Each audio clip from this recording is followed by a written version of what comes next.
¿Quién quiere hacer la última oración? Yo. Ya para finalizar ya.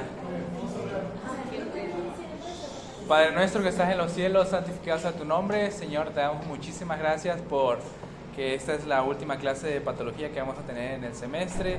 Te pido que todo lo que vimos a lo largo de este semestre nos pueda ayudar más adelante en un futuro con nuestros pacientes y a otras demás materias.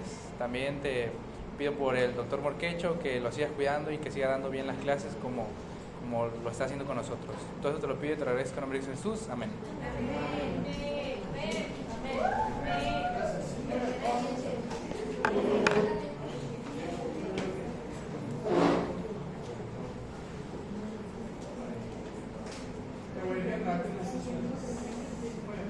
Entonces, hoy vamos a ver enfermedades de los eritrocitos.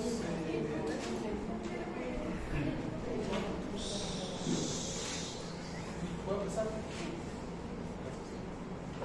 Muy bien, entonces vamos a ver enfermedades de los eritrocitos y es importante que tengamos algunos conceptos que son palabras simplemente para ir identificando lo que vamos a hablar. Entonces,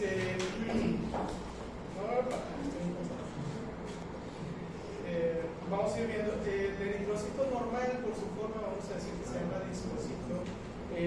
Vamos a ver que es un disco bicóncavo, o sea que tiene dos figuras en su centro, parece de esos dulces de sabores, fresco, no sé qué, pero bueno, esa sería la forma normal. Algunas veces el eritrocito adquiere forma de globo, o sea, totalmente redondito, como una pelota de fútbol. A esos les vamos a llamar esferocitos. Y generalmente estos están asociados a una condición que se conoce como esferocitosis hereditaria. Entonces, en algunas ocasiones también lo podemos encontrar en anemias hemolíticas inmunes.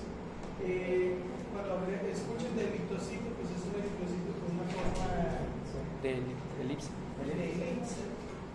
Y lo podemos asociar a una enfermedad que se llama eritrocitosis, porque es muy parecido a lo que es la esferocitosis, o lo podríamos asociar a otras enfermedades como síndrome de metastasis, por ejemplo, la sinceridad y la megaloblastia.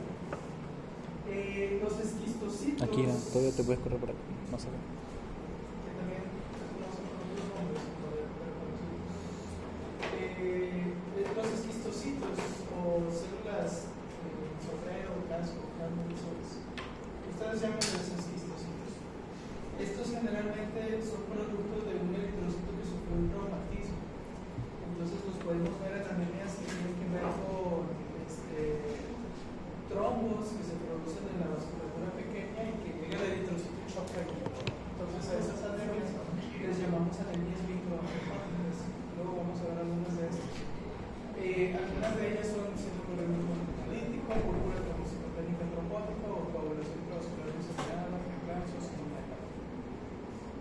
también lo podemos llegar a ver este tipo de células en algunas otras anemias, como por ejemplo anemia por deficiencia de glucosa de sulfato de desenlaza o en pacientes que tienen válvulas protésicas también. Luego tenemos lo que son las células falciformes, que es un eritrocito que tiene esa forma como de un falx. Todos lo conocen, entonces, un falx.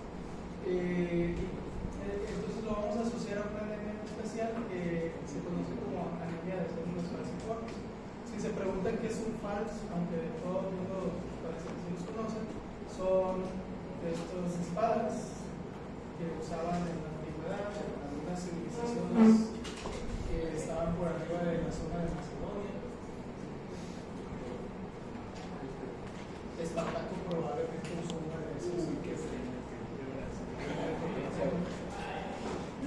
era de las tribus dacias y tracias y todo eso. Muy bien, entonces de ahí viene el nombre. Dato curioso, estas espadas eran muy efectivas contra los soldados romanos. Les cortaban los brazos y les daba miedo a los soldados romanos pues pelear contra ellos. Es que como que la cultura alcanza por después de los codocitos son eritrocitos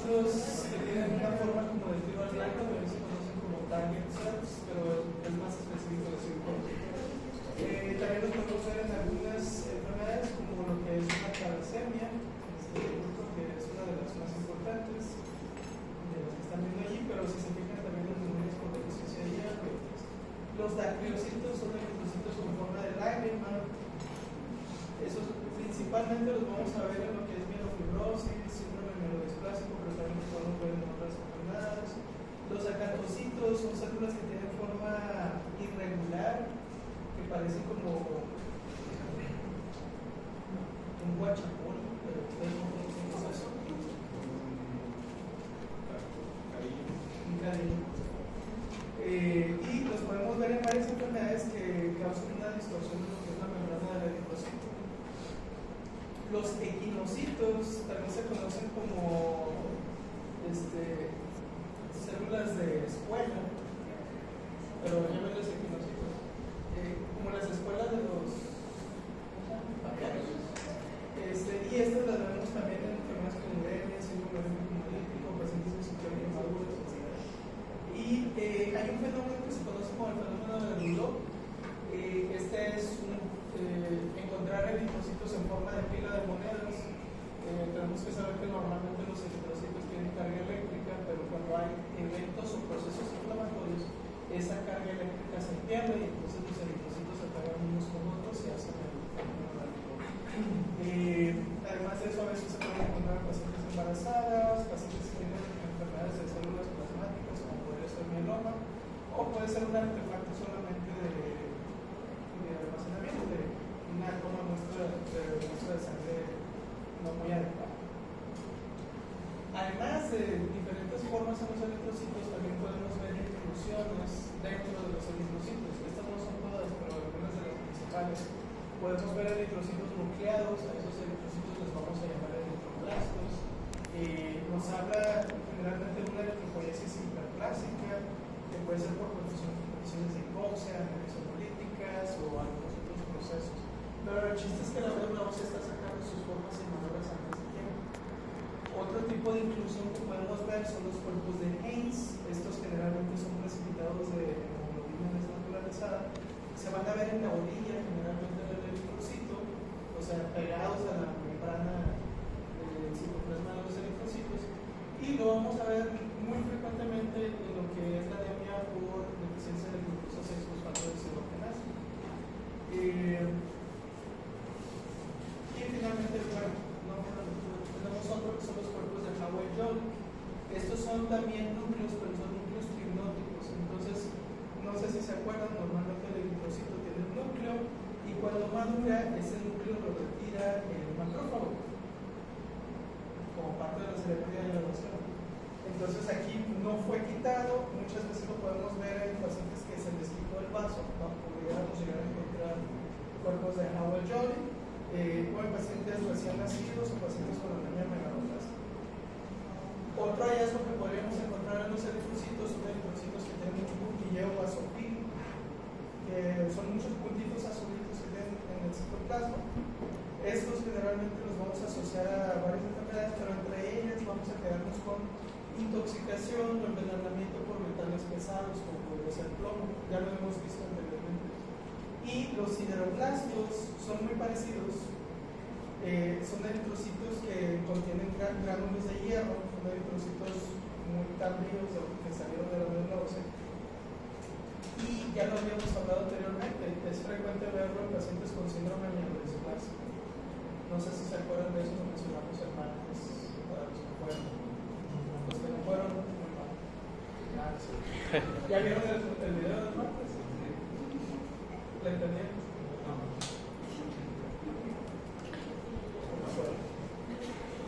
Bueno, yo estuve ahí tampoco. Entonces, enfermedades de los eritrocitos, podemos tener enfermedades donde hay muchos eritrocitos, y eso no sería bueno.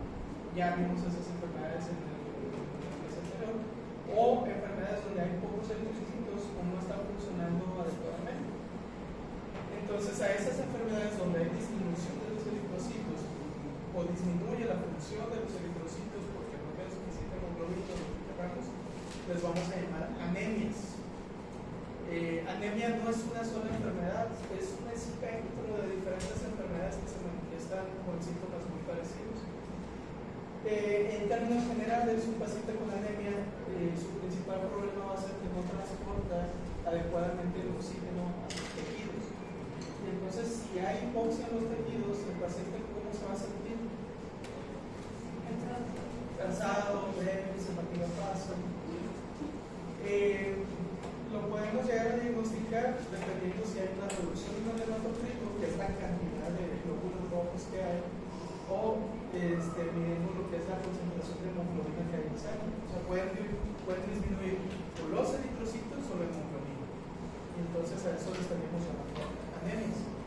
Si quisiéramos clasificarlas, o si yo fuera a hacer un mapa sinóptico de los anemias, pondría arriba anemias, pero pueden estar causadas por pérdida de sangre, incremento en la destrucción o disminución de la producción de los eritrocitos. Esas serían las tres principales categorías. Y allí vamos a ir metiendo diferentes anemias. Entonces, aquí hay un cuadro que está en el Robles, donde nos dice anemias por pérdida de sangre, pueden ser pérdidas de sangre crónicas, anemias por incremento en la destrucción, generalmente esas anemias las llamamos anemias hemolíticas. También tenemos anemias por incremento de la producción, disminución de la producción. Y entonces ahí tenemos tres principales, que es anemia por deficiencia de hierro, anemia por deficiencia de vitamina B12 y anemia por ácido fólico, que serán las principales. Luego hay otras, pero a ver si hay tiempo y las mencionamos. Uno de los puntos más importantes al valorar un paciente con anemia es que tenemos que ver cómo están sus eritrocitos. Y los eritrocitos tienen varias características. Una es la cantidad, otra es el tamaño, otra es la cantidad de hemoglobina que tiene. Y entonces para eso nos sirve lo que es la biometría hemática. Entonces nosotros vamos a, si sospechamos un paciente con anemia, le vamos a pedir una biometría hemática. Y tenemos que saber analizar los diferentes aspectos que vienen en ella. Este es uno de los cuadros que a mí más me gusta sobre cómo hacer el abordaje de un paciente con anemia. Vemos que tiene hemoglobina baja, nos fijamos en el tamaño de los eritrocitos. Si son eritrocitos pequeños, entonces podría ser una talasemia, una anemia por deficiencia de hierro, etc. Si el volumen corpuscular medio, o sea, el tamaño de los eritrocitos es normal, nos fijaríamos en la cantidad de reticulocitos. Si tiene una cuenta alta, puede ser por un incremento en la destrucción. Si tiene una cuenta baja, puede ser por una disminución en la producción de eritrocitos. Y entonces ahí nos podríamos ir a si hay calcitopenia, si no hay calcitopenia, o en una cuenta alta si hay sangrados o si hay hemólisis. Entonces nos ayuda mucho al diagnóstico. Y si tienen un volumen corpuscular medio grande, o sea, si son eritrocitos grandes, pues entonces principalmente serían anemias angioblasticas en lo que estaríamos pensando. Entonces vamos a hablar un poquito de los parámetros que necesitamos para valorar una anemia. Podríamos hablar, por ejemplo, del recuento de eritrocitos, aunque generalmente nos concentramos en dos principales, que es la hemoglobina y el hematocrito. El hematocrito nuevamente nos dice cuánta masa de eritrocitos hay en cierto volumen de sangre, y es por porcentaje. Y la hemoglobina es la concentración de hemoglobina que está pendiente, que hay en general, y se mide como gramos sobre decilitro. Luego tenemos otros términos como el volumen corpuscular medio. El volumen corpuscular medio nos habla del tamaño de los eritrocitos. ¿Okay? Es como si nosotros agarráramos, tenemos a alguien afuera que no conoce a ninguno de nosotros y pregunta cuál es la estatura de las personas que están aquí adentro. Entonces ponemos a todos en fila y los vamos midiendo. Y le decimos a la persona que está afuera que el promedio de estatura es de, ¿cuánto creen que sea? No, 35. No. Menos. Más. No, más de unos 35. Vamos a decir unos 66. 65. 1,65. ¿Qué va a pensar esa persona? ¿Cuál es el promedio de estatura en México? Pues ¿Es 1,75? No, 68. El nombre es 1,68, entonces estamos ligeramente por debajo del promedio. Bueno, esa persona entonces pensaría que quienes están aquí adentro son bajitos, ¿no? En general. No es algo muy fidedigno, ¿no? Entonces, hay otra estadística que tenemos que ver en la biometría hemática que se llama ancho de distribución de los eritrocitos. Si ustedes se fijan en el ancho de distribución, es esta curva que se ve aquí, que ustedes ya han visto en bioestadística, y entonces tenemos eritrocitos muy pequeños que quedarían hacia la izquierda y eritrocitos muy grandes que quedarían a la derecha.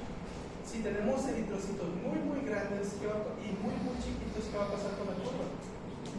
Se va a hacer más ancha, va a aumentar de tamaño. Y si casi todos los eritrocitos son del mismo tamaño, ¿qué va a pasar con la curva? Se va a hacer más angosta. Entonces, si nosotros vemos una biometría hemática y la biometría hemática nos dice que todos los eritrocitos son normales en tamaño, o sea, el volumen corpuscular medio nos habla de que algo está normal, puede que no sea cierto. Entonces tenemos que revisar el ancho de distribución de eritrocitos, y si está muy ancho de la distribución de los eritrocitos, no es que todos los eritrocitos estén de buen tamaño, quiere decir que hay eritrocitos muy grandes y muy pequeños. Y entonces eso pudiera ser una talasemia o una anemia por deficiencia de hierro, a pesar de que se viera como una anemia normocítica hematocrónica. Entonces tenemos que tener cuidado de, al leer la biometría hemática, no solo interpretar la hemoglobina y hematocrítica, que ya sabemos que estamos viendo. ¿Qué va a presentar un paciente con anemia? Hay síntomas generales, entonces la mayoría de las veces va a estar pálido, con debilidad, con fatiga, y como le falta oxígeno a sus tejidos, va a presentar cierto grado de disnea, que empeora generalmente cuando el paciente hace una actividad física. No sé si alguno de ustedes al inicio del semestre traía anemia. Siempre hay algún alumno con anemia. Entonces, probablemente alguno de ustedes pudiera haber tenido anemia, empieza a hacer ejercicio en actitud física y se cansa bien rápido. Yo. O tiene muy mala condición física. También yo. Pero entonces son síntomas que a veces pueden pasar desapercibidos, pero son síntomas generales. Si a mí me dice el paciente con palidez, debilidad, fatiga y disnea, puedo pensar en una anemia, pero no podría decir cuál. Entonces ahí tengo que prestar atención a las otras características que pueden haber asociadas a la anemia del paciente. Entonces, otras cosas que podemos tener, bueno, que uno puede ver, pudiéramos ver la piel y las mucosas, se pueden ver amarillas, y eso nos hablaría de ciertos tipos de anemias. Podríamos buscar en el vaso, ver si está granulado o no, y hablaría de cierto tipo de anemias. Y ya son otros síntomas que van dirigiéndonos a algo más específico. Vamos a hablar primero de anemias por pérdida de sangre o hemorragias, y las podemos dividir en dos tipos, agudas y crónicas.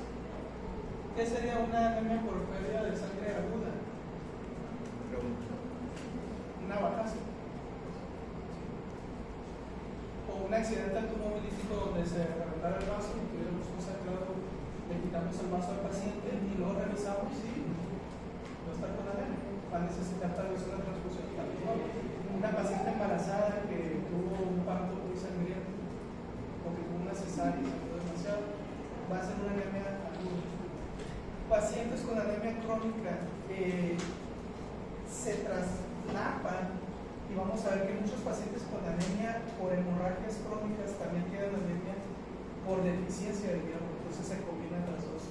Puntos importantes aquí: las anemias por sangrados crónicos generalmente se van a presentar cuando los mecanismos para regenerar los eritrocitos que se pierden están por debajo de la cantidad de eritrocitos que se está perdiendo.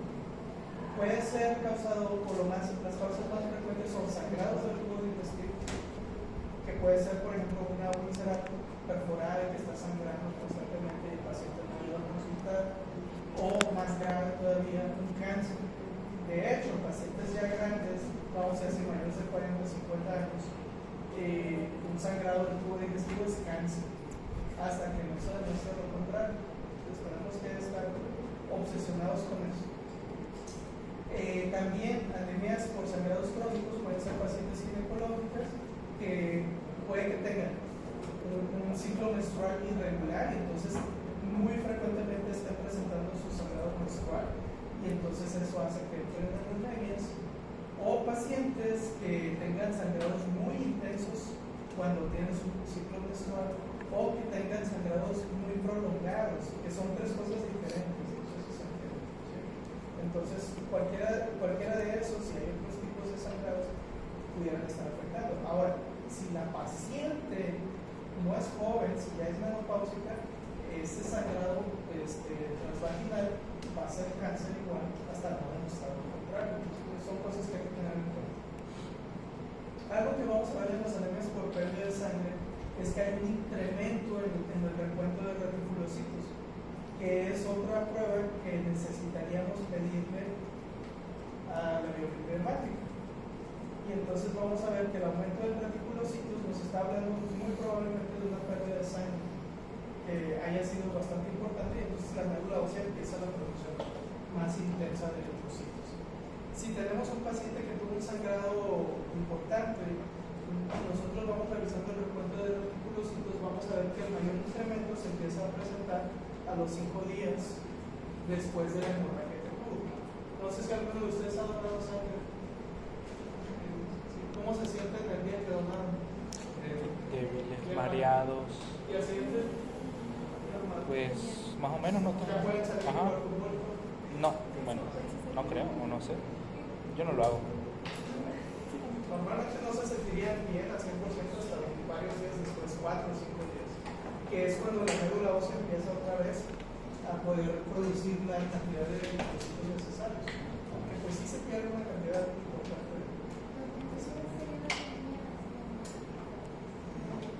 Esta sería una anemia normal. De hecho, si nos venimos para acá, está aquí anemias normal, o sea, de tamaño normal, con cuenta de reticulocitos alto. Y entonces aquí hay por hemólisis o por sangrados. Entonces, les recomiendo también que esta tabla la chequen al final, porque ya pueden decir, sí, aquí va, ya pueden ir a sus. Otro tipo de anemias es un conjunto de anemias que les llamamos anemias hemolíticas. Y entonces estas anemias pueden ser por un defecto del eritrocito, un defecto estructural, alguna proteína que está defectuosa. Puede ser por un anticuerpo que está atacando al eritrocito también, o el complemento que ataca al eritrocito. ¿Cuál es la vida media de los eritrocitos normalmente?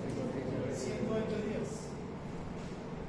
Muy parecido a lo que dice la Biblia de la vida del ser humano, 120 años. Debe de haber huella social, siempre he pensado eso. Pero no sé. Entonces, en las anemias hemolíticas hay algún defecto en el eritrocito que hace que se destruyan tantos, o hay algún anticuerpo o algo que está destruyendo los eritrocitos, y entonces la vida media del eritrocito disminuye. Eso nos va a causar varios problemas. Características compartidas entre las anemias hemolíticas es que ¿qué pasa cuando se destruye un eritrocito? El beneficio del antibiótico. ¿Qué hay dentro del eritrocito? Hemoglobina. ¿Qué pasa con la hemoglobina? Se divide en dos, ¿no? En el grupo Se M. transforma en Grupo bilirrubina. Al final se transforma en bilirrubina. Hay un proceso, no sé si se acuerdan. Que se separa el grupo M y luego la Y luego se transforma en verdina. Y luego bilirrubina. Por eso un moretón primero es rojo, luego morado, luego verde. amarillo y luego se disuelve. O verde, amarillo, se disuelve. De hecho, ustedes pueden ver un moretón y más o menos si conocen bien el proceso de circulación bien. No, pero Sí. pero entonces, si yo estoy teniendo destrucción de eritrocitos, ¿qué prueba de función hepática voy a ver aumentada? La bilirrubina. La bilirrubina. Entonces, es algo compartido. Entonces, si me llega un paciente con anemia, además de pedirle una biometría hemática, no está de más pedirle bilirrubina. Ahora, pudiéramos ver niveles aumentados de eritropoyetina, ¿sí? Para, como se están destruyendo más rápido los eritrocitos, entonces el cuerpo intenta compensar y producir más eritrocitos. Lo otro es que los reticulocitos también podrían estar aumentados en estos pacientes, porque hay mayor destrucción, hay mayor producción.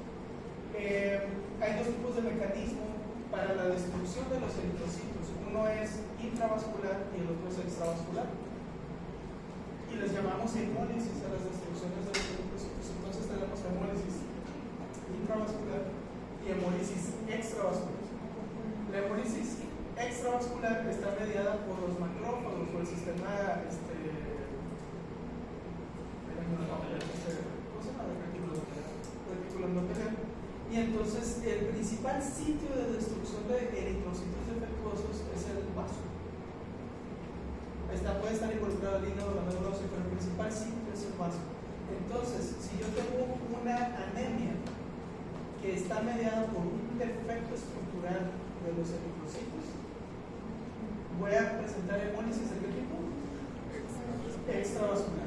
Y entonces muy frecuentemente los pacientes que tienen estas anemias por problemas estructurales van a tener esplenomegalia o el vaso agrandado.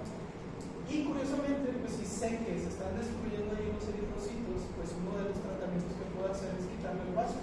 Va a seguir teniendo eritrocitos defectuosos, pero ya no se van a modificar. Entonces le ayuda un poquito. Entonces está mediada por macrófagos, hay inhabilidad de los eritrocitos, no sé si se acuerdan, el eritrocito sale de la circulación, va por un espacio donde tiene que regresar al sinusoide. Y entonces aquí afuera hay macrófagos. Entonces vemos las hendiduras aquí de la circulación, sale el eritrocito y luego tiene que entrar, porque si no los macrófagos lo van a fagocitar. Aquí están las pequeñas hendiduras. El eritrocito tiene que ser capaz de deformarse, de doblarse, de aplastarse para poder entrar. Si un eritrocito tiene un defecto en su membrana con alguna proteína que sea estructural, no se va a poder doblar, entonces va a quedar ahí atrapado y el macrófago lo va a fagocitar al vaso. Otro tipo de hemólisis es la hemólisis intravascular. Esta puede ser causada, por ejemplo, por proteínas del complemento que se unen al eritrocito y lo destruyen inmediatamente en el vaso sanguíneo. Puede estar mediado por anticuerpos que se unen a la membrana del eritrocito y activan el complemento. Aunque curiosamente las hemólisis mediadas por anticuerpos también pueden causar hemólisis extravascular porque opsonizan al eritrocito y entonces es más fácil que sea fagocitado. Entonces, causas de hemólisis intravascular puede ser daño mecánico, como por ejemplo el que ocurre con las válvulas protésicas. Una prótesis mecánica que no sea biológica es más, podríamos decir, ruda con los eritrocitos. Entonces, cada vez que se cierra, si hay un eritrocito ahí, lo aplastan y lo va a destruir. El mixoma también puede causar hemólisis por traumatismo. Bueno, complemento también la presencia de parásitos, bueno, que sería anticuerpos, activan el complemento, y el complemento crea el complejo de ataque de la membrana y destruye el eritrocito. Entonces sería una hemólisis intravascular. Parásitos intracelulares como el plasmodium, estos también pueden causar la destrucción del eritrocito. Hay otro curioso, estos son anemias por traumatismo, personas que tienen traumas repetitivos, por ejemplo los maratonistas, van corriendo constantemente y entonces en el pie, al estar cayendo, están golpeando constantemente los vasos sanguíneos y sí causa cierto grado de hemólisis. No llega a ser tan importante como para que uno se preocupe mucho, aunque en algunas ocasiones el paciente podría ir a orinar y salir un poquito de sangre oscura. O también se ha visto en personas que hacen perfusión, por eso pues bueno, también podría ser causado por toxinas que dañan al eritrocito y lo podríamos ver en otras enfermedades. Si se fijan, ambas nos van a provocar ictericia, ¿okay? Pero es una característica muy importante para pensar que un paciente con anemia tiene hemólisis. Vamos a ir hablando ahora sí de las enfermedades de cada uno. Y empezamos con lo que es esterocitosis hereditaria, que va acompañado también de la eritrocitosis hereditaria, porque ambas están asociadas a defectos en proteínas estructurales. Son generalmente de tipo, o por lo menos la esterocitosis hereditaria es de tipo autosómico dominante. Y punto importante aquí, es un defecto en una proteína estructural que es la espectrina. Entonces, al estar deficiente o estar dañada la espectrina, el eritrocito no puede tener su forma habitual y entonces adquiere una forma de cubrirlo. ¿Cuál es el problema con este eritrocito? No se puede comprimir, entonces va a quedar atrapado en las hendiduras de los sinusoides esplénicos y ahí va a ser destruido. Entonces la vida del eritrocito, en vez de ser 120 días, pasa a ser de 10 a 20 días, disminuye drásticamente. Bueno. ya lo pasamos. Y la siguiente, bueno, un dato curioso, los pacientes que tienen este tipo de anemias que son hemolíticas, la gran mayoría tienen riesgo de crisis aplásicas. ¿Qué es lo que pasa? Normalmente producen eritrocitos de la médula ósea y estos eritrocitos viven poco, entonces el paciente depende mucho de la función de su médula ósea. Pero en algunos pacientes, si se infectan por algún virus como parvovirus B19, este ataca directamente las células de la médula ósea y entonces mientras está enfermo el paciente no están produciendo células. Entonces, ¿qué va a pasar? Se siguen destruyendo los eritrocitos, no se producen células y entonces va a tener una anemia muy grave. Y eso sería una crisis aplásica. Otra anemia hemolítica es la anemia por deficiencia de glucosa 6-fosfato deshidrogenasa. No sé si se acuerdan de ese nombre, lo vieron en biografía. Sí. ¿Qué hace? Espero que se acuerden porque yo no. Tampoco. Solo del nombre. Para fines prácticos, glucosa 6-fosfato deshidrogenasa está involucrada en lo que es la producción de antioxidantes, más específicamente el glutatión. Forma parte de una vía de producción de energía que no es la aeróbica, sino la anaeróbica. Acuérdense que los eritrocitos no tienen mitocondrias, entonces no utilizan el ciclo de Krebs para sobrevivir, utilizan la vía anaeróbica. Entonces depende mucho de estas enzimas. Ahora, cuando el paciente tiene deficiencia de glucosa 6-fosfato deshidrogenasa, la cantidad de glutatión que puede producir disminuye. Y entonces, si el paciente se enfrenta a un estado de estrés oxidativo, se producen radicales libres y no tenemos el glutatión que inactiva a los radicales libres. Entonces, ¿qué va a pasar? El eritrocito va a sufrir daño oxidativo y se va a destruir. Este es un trastorno recesivo ligado a X. Hay dos variantes de importancia. Una es la variante afroamericana y la otra es la variante mediterránea, que es a la que le hacemos más énfasis generalmente en los exámenes. Esta se presenta en pacientes que generalmente dicen de ascendencia judía o españoles o italianos, muchas veces viene así el caso clínico. Y entonces hay ciertos estados que precipitan la anemia. Eso quiere decir que no siempre el paciente está con anemia, sino que hay ciertos momentos que empeoran su situación y es cuando se manifiesta. Entonces, ¿qué cosas pueden desencadenar la anemia en este paciente? Condiciones que incrementen el estrés oxidativo, como pueden ser infecciones o el uso de medicamentos, y ese es un punto muy importante. Hay medicamentos que están contraindicados en pacientes con deficiencia de glucosa 6-fosfato deshidrogenasa. Entre ellos medicamentos contra la malaria y los otros son las sulfonamidas. Pudiera ser, por ejemplo, el caso clínico, paciente masculino de, no sé, 25 años, femenino, no importa, que, no, tiene que ser masculino, que presenta una infección de vías urinarias, le dan primetrofenicol con suplementación y presenta una crisis de anemia. Empieza a manifestar ictericia, fatiga, etc. Entonces, esa es una anemia por deficiencia de glucosa 6-fosfato deshidrogenasa. Otro caso que se presenta frecuente es que, curiosamente, hay una enfermedad que se llama fabismo, es por comer habas, y las habas incrementan también el estrés oxidativo y entonces se desencadena la anemia. Es en estos pacientes. Ustedes sí pueden comer habas, no pueden tener problema. ¿A alguien le gusta?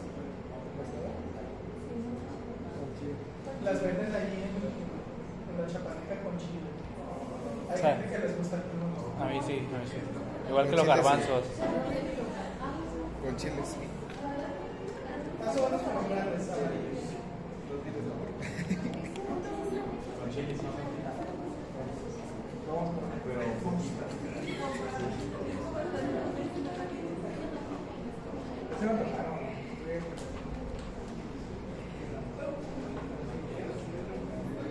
Muy bien. Una característica que vamos a ver en estos es que cuando hay estrés oxidativo, los radicales libres tienden a desnaturalizar las proteínas. ¿Cuál es la principal proteína que hay en el eritrocito? La hemoglobina. Entonces se desnaturaliza la hemoglobina, se precipita y queda en una orilla. Y eso es lo que vamos a llamar cuerpos de Heinz. Esos cuerpos de Heinz, como la canción, van a llegar al vaso, el eritrocito con su cuerpo de Heinz, y muchas veces el macrófago le da una mordida y le arranca ese cuerpo de Heinz que trae el eritrocito. Entonces, aquí tenemos eritrocitos con cuerpos de Heinz, y aquí tenemos un esquistocito que sufrió una mordida del macrófago. Y ahí se quedó sin su brazo. Pobrecito.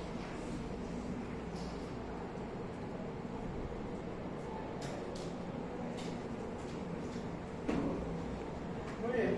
¿Alguna duda, Steve? No. Otro tipo de anemia es hemolítica, es la anemia de células falciformes. Esto ustedes ya la deben de conocer. Muy bien. En esta anemia lo que está ocurriendo es que a la hora de formarse las cadenas de globina, acuérdense, la hemoglobina está formada por 4 cadenas de globina.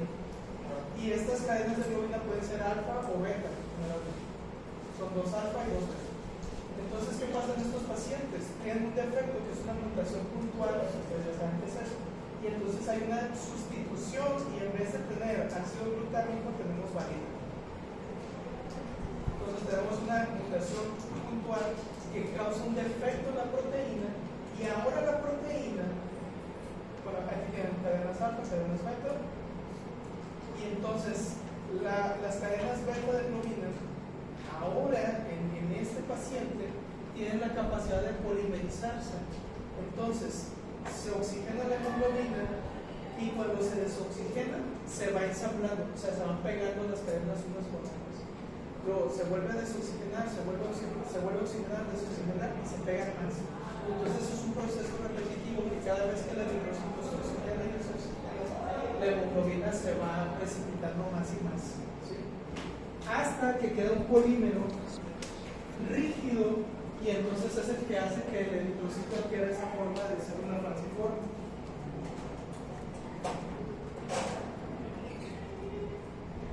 Es que si no me escucho bien. Muy bien. Curiosamente, esa forma y esa rigidez le confiere resistencia frente a infecciones como la malaria al eritrocito. Y eso es lo que hizo que esta enfermedad permanezca todavía hasta nuestros días, porque la gente que con esta enfermedad sobrevivía a la malaria y entonces, como son los que sobreviven los que traen la enfermedad, al reproducirse transmiten la enfermedad y pues un proceso de selección. Muy bien, algunos problemas que vamos a tener. Este eritrocito, como no es flexible, como está rígido, tiene la tendencia a llegar a microvasculatura y como no puede pasar, va a obstruir, va a tapar la microvasculatura. Entonces va a ir produciendo poco a poco la formación de microtromos. ¿Sí? También van a llegar al vaso y ¿qué va a pasar en el vaso? El macrófago lo va a fagocitar porque no puede pasar a través de las hendiduras. Pero en algunas ocasiones hay tantas células falciformes que el vaso va a quedar trombosado, le va a llegar cada vez menos sangre y entonces el vaso en vez de estar grande se va a ir haciendo hipoplásico, más y más pequeño. Es más frecuente en pacientes de ascendencia africana. Y lo otro, personas afroamericanas, ya sea que, aunque estén sanos, del 8 al 10% tienen el rasgo, o sea, tienen la mutación y la pueden transmitir. Y entonces, morfológicamente, ¿qué vamos a ver? La célula que destaca es la célula falciforme. Pero podemos ver otras cosas, por ejemplo, aquí estamos viendo retroblastos, estamos viendo podocitos, inclusive aquí hay un arqueocito. Entonces pueden ser muy variados, pero la forma especial, característica, es la célula falciforme. Es más difícil porque se llama también las células falciformes, entonces van en conjunto. Otra característica que vamos a ver es que como disminuye la cantidad de eritrocitos, aumenta o se estimula más la producción de eritrocitos por parte de la médula ósea y entonces la médula ósea se va a expandir para poder hacer la función de suplir la necesidad de eritrocitos. Y Y entonces, si vemos una radiografía, vamos a ver cómo la médula ósea se está expandiendo. Es más característico todavía en el cráneo. En el cráneo da una imagen muy característica que en inglés le llaman como corte de tribulación, creo que puede traducirlo, que es como cuando entran a la marina y les cortan el cabello y queda todo pelón, pero algunos pelos ven para. Entonces se ve. Esto es médula ósea expandida, entonces es algo muy característico. Ahora, no es exclusivo de anemia de células falciformes, otras anemias hemolíticas comparten esta característica. ¿Okay? Entonces son características que pueden estar compartidas. Al inicio puede haber esplenomegalia porque hay captura de estas células, pero conforme se forman trombos y deja de llegar suficiente sangre al vaso, puede haber secuestro esplénico y finalmente vaso hipoplásico. Sí, este es un vaso, aquí tiene áreas hemorrágicas y la verdad es que está bien chiquito, es un vasito pequeño en vez de un vaso normal. Bueno, el paciente va a presentar hemólisis, trombosis, microvascular o daño a los tejidos. A veces puede empeorar, entonces presenta sus crisis vasooclusivas. Imagínense que hace un trombo en la punta del dedo, le va a doler, hace microtrombos en los pulmones, en los riñones o en el vaso y va a causar isquemia y duele, o más grave aún, en el cerebro o en el pene. Entonces, pues, igual que lo que era la esclerositosis, estos pacientes, si llegan a tener infección por parvovirus B19, pueden llegar a tener crisis aplásicas. Y lo otro es que como pierden el vaso, si recordamos, el vaso es un órgano que nos protege contra microorganismos encapsulados, entonces estos pacientes son más propensos a infecciones por encapsulados. Y seguimos con las talasemias. Ya lo vimos hace rato, como trasfondo, tenemos dos cadenas beta y dos cadenas alfa de hemoglobina, o de globina, y eso forma la hemoglobina. Tenemos tres tipos principales de hemoglobina. Hemoglobina A, que son dos cadenas alfa y dos beta, hemoglobina B, que son dos cadenas alfa y dos delta, y hemoglobina F o fetal, que son dos cadenas alfa y dos cadenas gamma. Entonces, de las cadenas de globina, ¿cuál creen que es la más importante? La alfa. Porque se necesita en cualquier tipo de hemoglobina. Las talasemias pueden ser alfa talasemia, cuando estamos hablando de un defecto genético que afecta a lo que es las cadenas alfa de hemoglobina, y tenemos beta talasemia, que es cuando afecta a las cadenas beta de hemoglobina. ¿Cuál creen que es más grave? ¿O puede ser más grave? Entonces, alfa talasemia, disminución de cadenas alfa, beta talasemia, disminución de cadenas beta. Son trastornos que se presentan en ciertos sitios como el Mediterráneo, Medio Oeste, África, India o Asia. Entonces son enfermedades endémicas que afectan ciertos grupos. Por eso es importante casarse con gente de lo más lejos que pueden encontrar. Digo, de preferencia.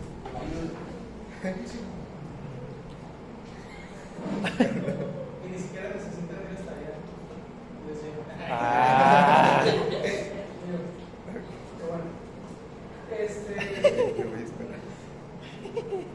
Bueno, vamos a hablar principalmente de la beta talasemia.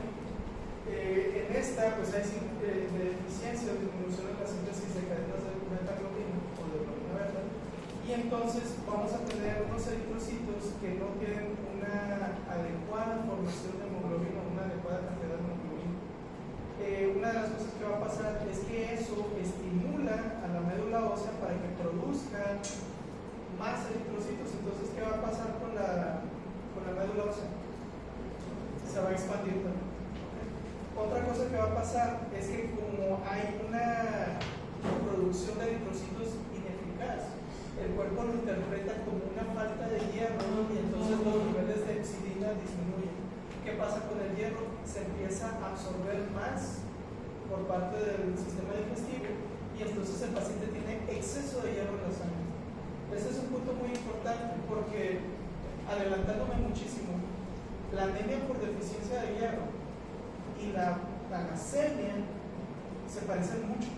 son anemias microcíticas, hipocrómicas, a veces pueden ser monocíticas hipocrómicas, siempre son hipocrómicas, eso es muy importante. Si lo vemos en un frotis, a veces se parece porque dan anisocitosis o equilocitosis, o sea, se ven muchas formas diferentes. Y entonces, si ustedes tienen anemia por deficiencia de hierro, ¿qué le van a dar al paciente? Hierro. Si tienen una talasemia y ustedes le dan hierro al paciente, lo van a hacer que se empeore porque le van a causar una hemocromatosis si es que no la tienen el paciente. Porque el paciente tiene exceso de hierro, no necesita hierro. Entonces es importante, aunque sería muy raro que ustedes lleguen a diagnosticar una talasemia, es importante que no crean que toda anemia microcítica hemocrómica es una anemia por deficiencia de hierro.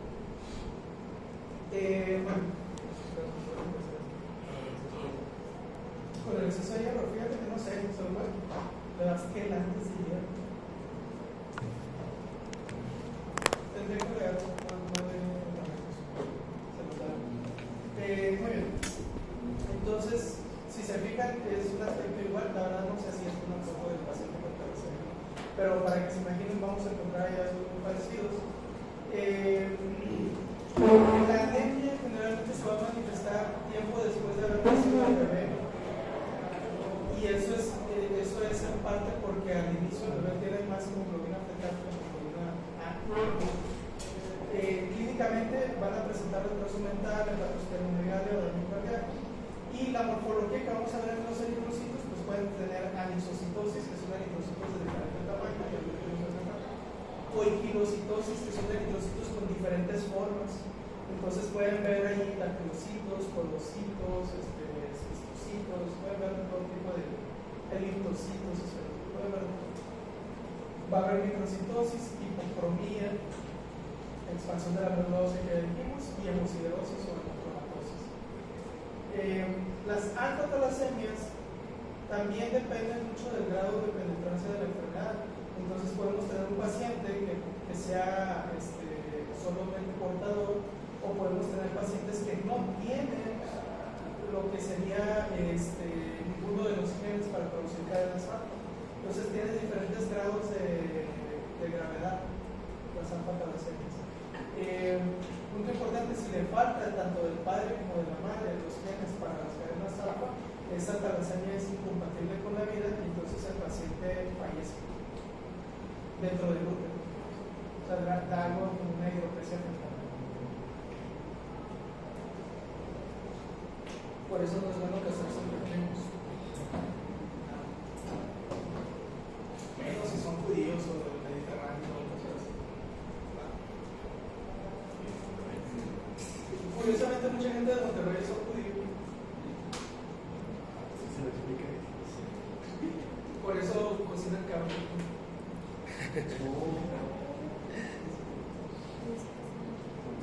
Y había otras costumbres que tenían que ser judías y las adaptaron en México porque el catolicismo estaba muy en contra de otras religiones y también los protegió por el mundo. Pero ya no me acuerdo. Muchos de ustedes para que sean judíos. Que no se ha dado por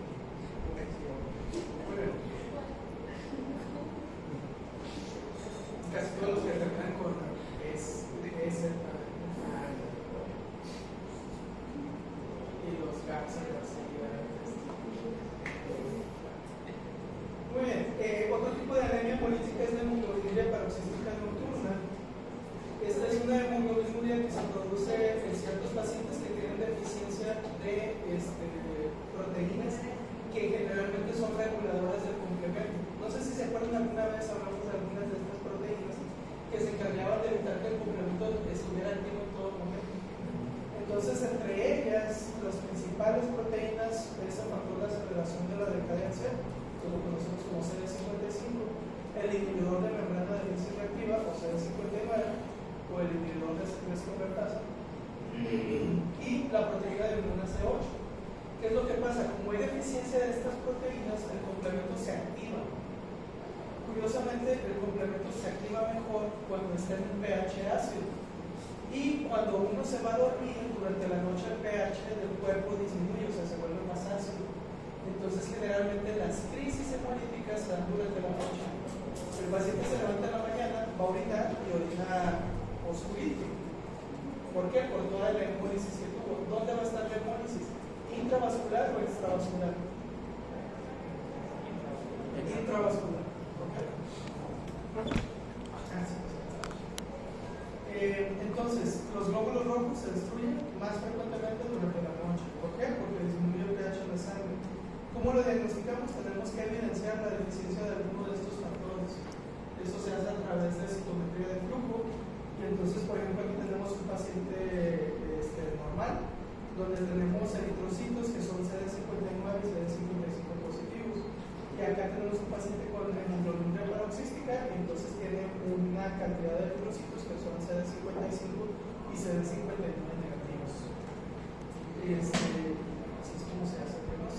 No les voy a poner una citometría de flujo, así como otro problema que ocurre, ¿qué pasa cuando se activa el complemento? C3B puede actuar como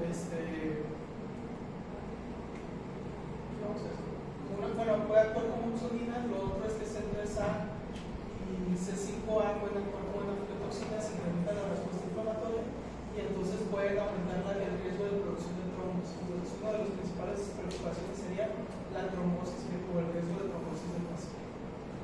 Otro tipo de anemias son anemias inmunomolíticas. Por cuestiones del tiempo no voy a ir así bien rápido, más que sepan que existen. Y entonces tenemos las anemias que les llamamos anemias inmunomolíticas. La que ustedes mejor conocen es la anemia por incompatibilidad de RH, ¿sí? O eritroblastosis fetal, que es cuando la madre es RH negativo y el bebé resulta ser RH positivo. Y entonces se producen anticuerpos que van dirigidos contra el factor RH. Pero tenemos otras anemias inmunomolíticas que les llamamos por angioglobulinas frías o por angioglobulinas calientes, o también les podemos llamar por anticuerpos calientes y anticuerpos fríos. Las más comunes son las anemias por anticuerpos calientes, gran parte de ellas son idiopáticas, no sabemos exactamente por qué, y hay otras que son secundarias a enfermedades que generalmente son enfermedades autoinmunes. Entonces podremos tener un paciente con lupus, por ejemplo, o pueden ser desencadenadas por drogas que producen o inducen la producción de anticuerpos o que disminuyen la tolerancia. Más frecuentemente, los anticuerpos que están involucrados son IgG, también pueden ser IgA, pero principalmente son IgG. Y entonces la hemólisis que se produce puede ser intra o extravascular. Y entonces extravascular pues está mediada por macrófagos que van a fagocitar a los eritrocitos que ya fueron opsonizados. Porque acuérdense que IgG se une a la membrana del eritrocito y el eritrocito quedó opsonizado. Las anemias por angioglobulinas frías o anticuerpos fríos son más frecuentemente causadas por IgM o son causadas principalmente por IgM y van a estar asociadas a producción de anticuerpos dirigidos contra los eritrocitos, pero que originalmente estaban dirigidos contra algún agente infeccioso la mayoría de las veces. Entonces, muchas veces se va a presentar un caso clínico donde les va a decir que el paciente tuvo una infección previa por Mycoplasma pneumoniae y posteriormente a eso empieza a presentar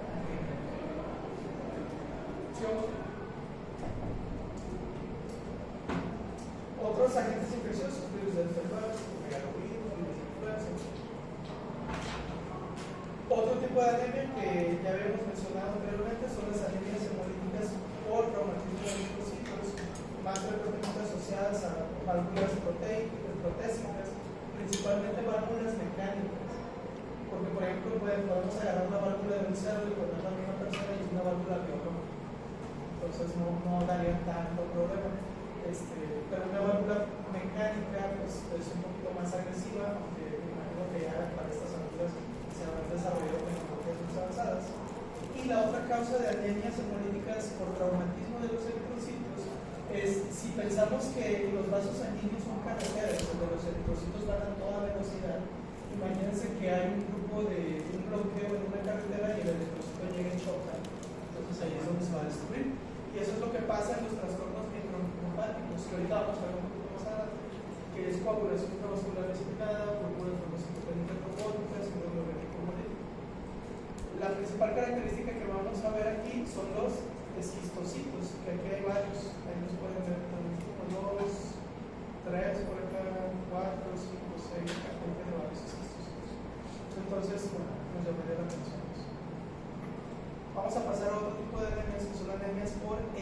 poiesis disminuida, o sea, una disminución de la producción. Tres principales que necesitamos aprenderlos hoy,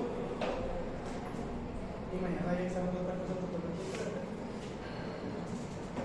Tres principales van a ser anemia por deficiencia de hierro, anemia por deficiencia de vitamina B12 y anemia por deficiencia de ácido fólico. Serían las principales. Entonces, las anemias que son por deficiencia de vitamina B12 o ácido fólico también las conocemos como anemias megaloblásticas, porque generalmente los precursores centroides y otros precursores de la sangre se vuelven células muy grandes. ¿Qué es lo que pasa? Tenemos los ingredientes o podríamos decir los materiales para producir los eritrocitos, o sea, si hay hierro, si hay proteínas, tenemos todo, pero lo que falta es un producto que ayuda a la síntesis del ADN de la célula. Entonces el proceso de producción de las células sanguíneas se vuelve más lento, y al volverse más lento le da más oportunidad a los eritrocitos a que aumenten de tamaño. Eso no quiere decir que vayan a ser eritrocitos muy buenos, pero están aumentados de tamaño. Entonces, en otras palabras, se debe un deterioro de la síntesis del ADN. Dos principales productos importantes para ello es vitamina B12 y ácido fólico, útiles para la síntesis de timidina, que es una de las bases que se utiliza, que siempre digo tiamina, yo no sé por qué. Y entonces, si hay deficiencia de timidina, pues vamos a tener una disminución crecimiento de la producción. Los podríamos dividir las anemias por disminución en la ingesta de vitamina B12 o los podríamos poner como una alteración en la absorción de la vitamina B12. Y también aquí faltaría aumento en la utilización. Igual en las anemias por deficiencia de ácido fólico puede ser disminución en la ingesta, disminución en la absorción o aumento en la utilización del ácido fólico. Y ahorita los vamos a ir hablando un poquito más. Otra cosa importante es que lo que es la vitamina B12 está involucrada también en la transformación de homocisteína a metionina. Entonces, los pacientes que tienen deficiencia de vitamina B12 generalmente presentan una elevación de homocisteína, como dato curioso. Pero pónganlo ahí porque a veces sale atención. Se me olvidó mencionárselos a las de ¿qué vamos a ver en los eritrocitos en general? Vamos a ver que son grandes en cuanto a su tamaño con relación a eritrocitos normales, pero algo más característico que siempre viene en los casos clínicos es que se van a ver neutrófilos hipersegmentados, que normalmente cuando vemos un neutrófilo tiene 3 o 4 lóbulos, y si se fijan, si cuentan los lóbulos de este neutrófilo o los lóbulos que tiene se van a dar cuenta que son 7, 6, 7. Otra cosa que vamos a ver, si viéramos la médula ósea, vamos a ver precursores demasiado grandes, pero eso es muy raro que lo veamos. Y va a estar hiperplásica la médula ósea. Principalmente quédense con los neutrófilos hipersegmentados y les va a ayudar muchísimo.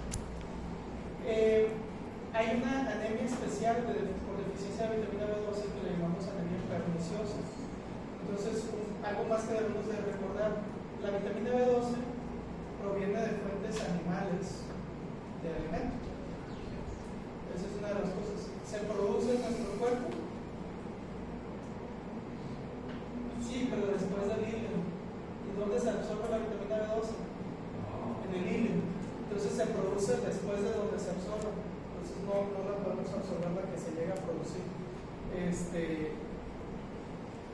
No, me estaba comentando el doctor Murillo que si no te daban los dientes, las bacterias de los dientes producen vitamina C.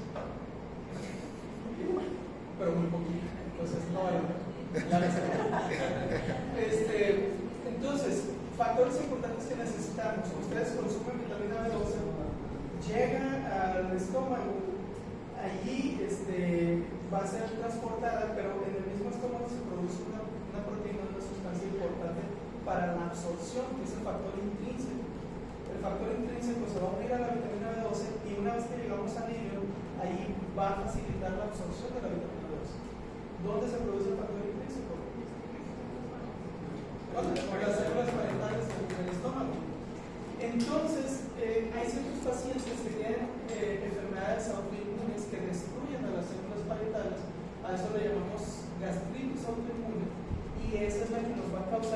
disminución del factor intrínseco y entonces anemia perniciosa. Generalmente estos pacientes son pacientes ya grandes, o sea, mayores de 60 años. Y entonces, si ustedes le van a dar pastillas de vitamina B12, ¿le van a ayudar al paciente?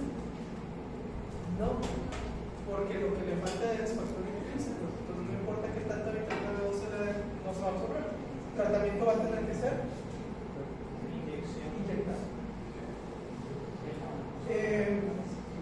Un poquito de la morfología, ya lo dijimos ahorita, es un ataque autoinmune dirigido contra las células parietales del estómago. Entonces vamos a ver infiltrados linfocíticos y destrucción de las células parietales. Otra cosa que podemos ver es gastritis atrófica muchas veces con metaplasia intestinal. Y entonces vamos a tener varios tipos de autoanticuerpos que se producen y dañan al estómago. Puede ser autoanticuerpos dirigidos contra el jugo gástrico, contra el factor intrínseco o contra la bomba de protones. Pero en general pues, hay bastante daño. No es la única enfermedad que causa deficiencia de vitamina B12. Podríamos tener un paciente con acloride, que es una falta de producción de ácido clorhídrico. El ácido clorhídrico es importante para separar lo que es la vitamina B12 y que se pueda unir al factor intrínseco. Otros pacientes, pues si le quitan el estómago, adiós factor intrínseco. Si quitamos el páncreas, faltan enzimas importantes para la digestión y también va a ser más difícil la absorción. Si le quitamos el hilio a un paciente, pues no tiene dónde absorber el factor intrínseco de la vitamina B12. Pacientes que tienen infecciones por Bifidobacterium, y también hay pacientes que tienen incremento en los requerimientos de vitamina B12 porque, por ejemplo, están haciendo otro ser vivo, entonces necesitan vitamina B12 para ese ser vivo y para ellas, que son las mujeres embarazadas. Pacientes con hipertiroidismo, curiosamente pueden llegar a tener también reacción autoinmune contra el estómago, pacientes con cáncer, infecciones crónicas, etc. Estos pacientes con cáncer, por ejemplo, las células cancerígenas están duplicando su ADN constantemente, entonces están también robando vitamina B12. Entonces, etiologías o causas de deficiencia las podríamos agrupar en causas dietarias o dietéticas, causas gástricas, intestinales y genéticas. De estas, yo creo que una de las principales sería dietarias, por ejemplo, veganos estrictos, mal informados, que dijeran, yo no voy a tomar suplementos ni nada, voy a vivir solamente de puros vegetales, la van a tener difícil, pero no específicamente, no principalmente ellos, sino los hijos. Entonces, no estoy diciendo que está mal ser vegano, pero estás ya en desventaja. Y luego, si son veganos estrictos y inducen esa dieta a los niños, pues también tienen riesgo, a menos que hagamos alguna sustitución vitamínica o un reemplazo. Por ahí está la historia de una pareja vegana que decidió no darle leche materna al bebé. Entonces te quedas así como que, o sea, no eres nada, no estás razonando. Recién pasó el caso de un niño que lo dejaron alimentándose con luz solar y dicen que igual lo pegaron. Peor todavía.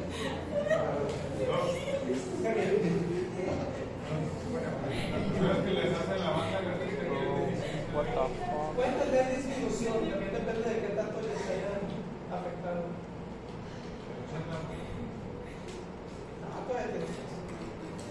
A menos que te hayan quitado todo el cuerpo gástrico. Pacientes que toman inhibidores de la bomba de protones, omeprazol, lansoprazol, pantoprazol, todo eso, disminuye la cantidad de ácido clorhídrico y también puede haber un efecto ahí un problema. La giardia. Las vegetarianas, si se fijan, ser vegetariano no está mal. ¿Cómo carne? Estoy jugando. Están en desventaja, total. ¿Usted come carne, Don? ¿Van a vivir en el cielo? Sí. Pero la quiero dejar. No. Pero me da miedo porque en serio. ¿Cómo hacerlo? ¿Cómo comer?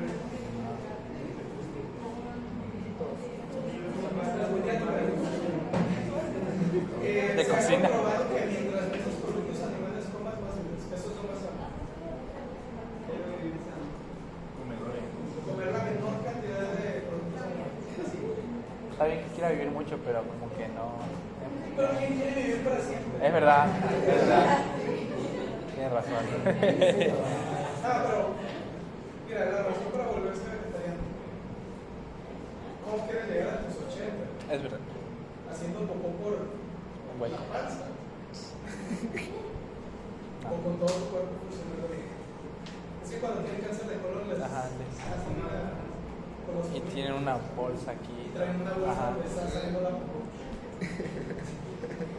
Y podríamos evitar eso si no comemos carne. Es verdad. No comemos carne.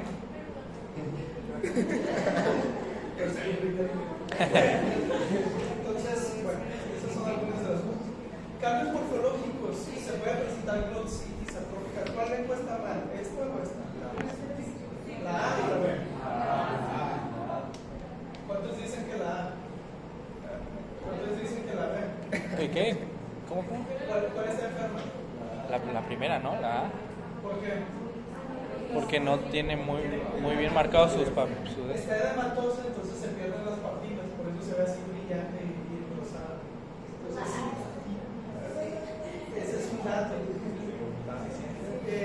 Otra cosa que se puede ver es la glositis atrófica, gastritis atrófica, perdón, que en este caso también tiene metaplasia intestinal. Eso lo veríamos si tomamos biopsia.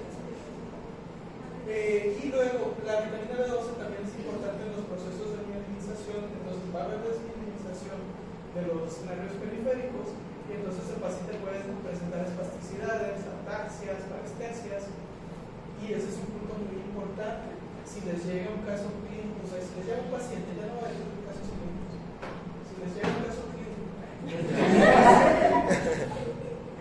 con datos de anemia y además tiene parestesias, dolores, pues una de las cosas que deben pensar es la deficiencia de vitamina B12. Lo otro que habíamos dicho es que incrementa la cantidad de homocisteína y también el metilmalonato en el paciente. Entonces va a ser un dato ahí importante. ¿Cómo lo podríamos diagnosticar si no tenemos muchas pruebas de laboratorio? Le inyectamos vitamina B12 y a los 5 días le tomamos una biopsia. Si vemos que los reticulocitos aumentan, eso quiere decir que hay deficiencia de vitamina B12. ¿No está tan difícil?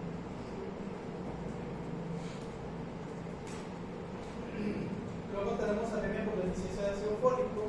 Las causas son muy parecidas, entonces puede ser una deficiencia en la dieta, principalmente asociado a alcoholismo o a una dieta deficiente por desinformación y pobreza. También los ancianos, no sé si se han fijado que, y eso es un proceso que se ha observado en los ancianos, conforme uno envejece, deja de comer variado y se enfoca en una sola cosa. Entonces ahí tienes al viejito que solo come frijoles y tortilla. Y lo tenga de ensalada, no les ha tocado viejito, sí, a mí sí. Entonces se enfocan en un solo alimento y pierden la variedad de aportes nutricionales que podrían tener. Enfermedades de malabsorción también están asociadas, el uso de drogas, principalmente drogas antifolato, que uno de ellos es el metrotexate, que se utiliza para algunas enfermedades, cánceres ginecológicos, algunos agentes anticonvulsivos, entre ellos la fenitonina, es importante en ello, y bueno, anticonceptivos orales. Y también puede ser un incremento en la demanda, principalmente en mujeres embarazadas. Ahora, si ustedes se quieren embarazar, yo les recomendaría empezar a tomar ácido fólico antes, mucho antes de embarazarse, y no cuando se den cuenta de, ay, estoy embarazada, voy a empezar a tomar ácido fólico. Allí ya van perdiendo. ¿Sí? Entonces, es muy importante, si tienen vida sexual activa sin protección y no creen en el aborto, suplementense con ácido fólico. Eso lo tienen que decir a sus pacientes.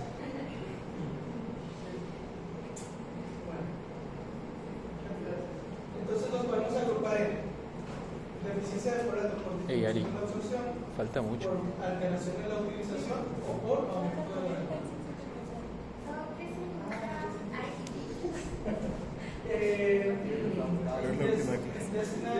Ya no tengo almacenamiento.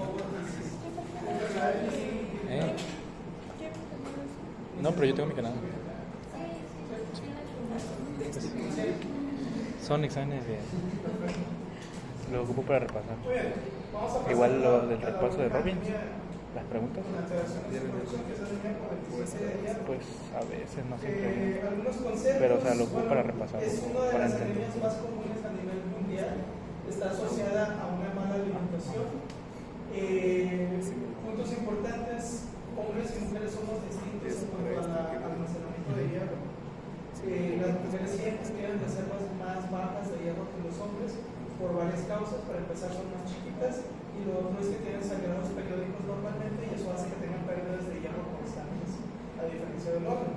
El hierro se va a almacenar en diferentes formas. Por ejemplo, en la hemoglobina tenemos grandes cantidades de hierro. También se puede almacenar en la mioglobina y en enzimas. También se puede almacenar en proteínas de transporte o de almacén, como es la ferritina o la hemosiderina, y ahí se guían cada uno de los diferentes sistemas de almacenamiento del hierro. Luego le he hecho una versión a esto. Punto importante en lo que es el metabolismo de hierro es una proteína que se llama epsidina. Epsidina regula la absorción de hierro. Entonces, si tenemos aumento en la epsidina, la absorción de hierro disminuye. Y si disminuye la producción de epsidina, la absorción de hierro aumenta. Hay algunos factores fuera de los fisiológicos que nos pueden afectar. Entonces, por ejemplo, estados de inflamación crónica aumentan la cantidad de epsidina, porque la epsidina es un irritante de fase aguda, o sea, se eleva con la inflamación. Entonces, pacientes que tienen estados de inflamación crónica van a tener muy probablemente deficiencia de hierro porque está aumentando la epsidina en ellos. ¿Sí? También anemias por mutaciones, pero principalmente vamos a quedar con inflamación crónica. Y casos donde la epsidina disminuye, ya los mencionamos, talasemias, ¿sí? Beta-talasemia.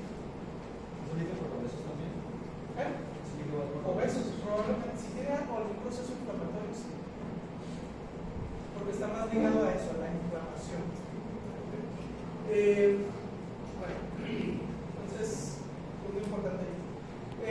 Causas de deficiencia de hierro, la principal va a ser falta dietética. Otro es un incremento en los requerimientos, y finalmente pérdidas crónicas en sangre.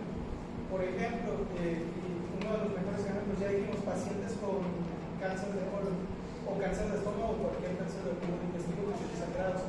Mujeres posmenopáusicas con sangrado transvaginal por cáncer de útero. O también lo que dijimos hace rato, hay muchas mujeres en edad fértil que tienen hipermenorreas o que tienen en otras palabras, que tienen sangrados que pueden ser muy intensos, o sangrados que duran mucho tiempo, o sangrados que recurren constantemente. ¿Sí? Entonces, bueno, ellos están en riesgo de presentar, estos pacientes están en riesgo de presentar mayor deficiencia de hierro. ¿No hay alguna clasificación de acuerdo al tiempo que se considera como prolongado para ¿De sangrados? de las primeras? ¿Qué? No me acuerdo. Pero normalmente el ritmo regular es 3 por 28. Sí, no me acuerdo. Te la voy a ver. Ya. Así que era 3 por 28. Porque si vienen las pastillas, 20 pastillas de anticonceptivo, de desinflamar, empieza a sangrar y empieza a sangrar. No sé. Hace mucho que no. Bueno, cualquiera que sea la causa de la deficiencia de hierro, vamos a tener una anemia que generalmente va a ser microcítica hipocrómica, aunque a veces puede ser cromocítica. Entonces, no se vayan con la mitad siempre. Requerimientos diarios de hierro que tenemos, 1 miligramo. ¿Cuál es el problema? Que el hierro que ingerimos es de 10 a 15% de lo que el hierro que absorbemos es de 10 a 15% de lo que ingerimos. Entonces, en un hombre pues necesita consumir de 7 a 10 miligramos de hierro en su dieta, y mujeres de 7 a 20.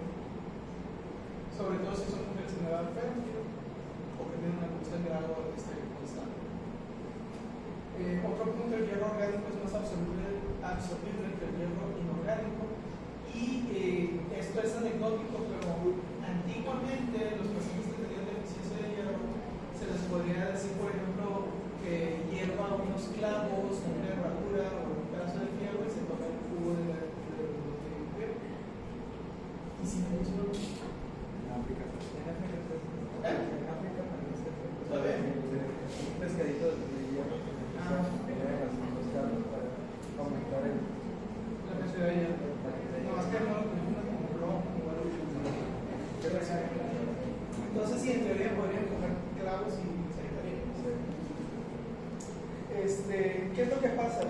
tenemos algún sangrado o deficiencia en la dieta, va a ir disminuyendo la reserva de hierro. Eso hace que disminuyan las proteínas de almacenamiento y transporte. La médula ósea empieza a incrementar su actividad inicialmente, se desgasta las reservas que le quedaban y entonces ahora sí ya tenemos una anemia bien plantada. Algunos cambios morfológicos, vamos a tener típicamente una anemia microcítica, eso quiere decir eritrocitos pequeños, o más bien hipocrómica. Y si se fijan, la mayoría de los eritrocitos se ven pálidos. Si acaso estos tres que están aquí son normales o se ven más normales, los que están acá se ven más pálidos. Pero si ustedes son muy observadores de ese croquis de sangre, se van a fijar que hay muchos eritrocitos que tienen formas diferentes. Entonces pueden ver algunos eritrocitos con formas aplanadas, un colocito, un eritrocito, podrían ver gangliocitos. Entonces tenemos algo que llamamos poiquilocitosis, que son eritrocitos de diferentes formas, muy parecido a la thalassemia. Por eso les digo que se parecen en varias cosas.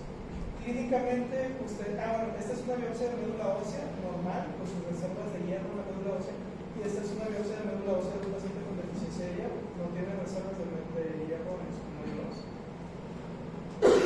Si ustedes exploran al paciente, algunos datos clínicos que manifiestan deficiencia de hierro es la coloniquia, que son líneas en cuchara.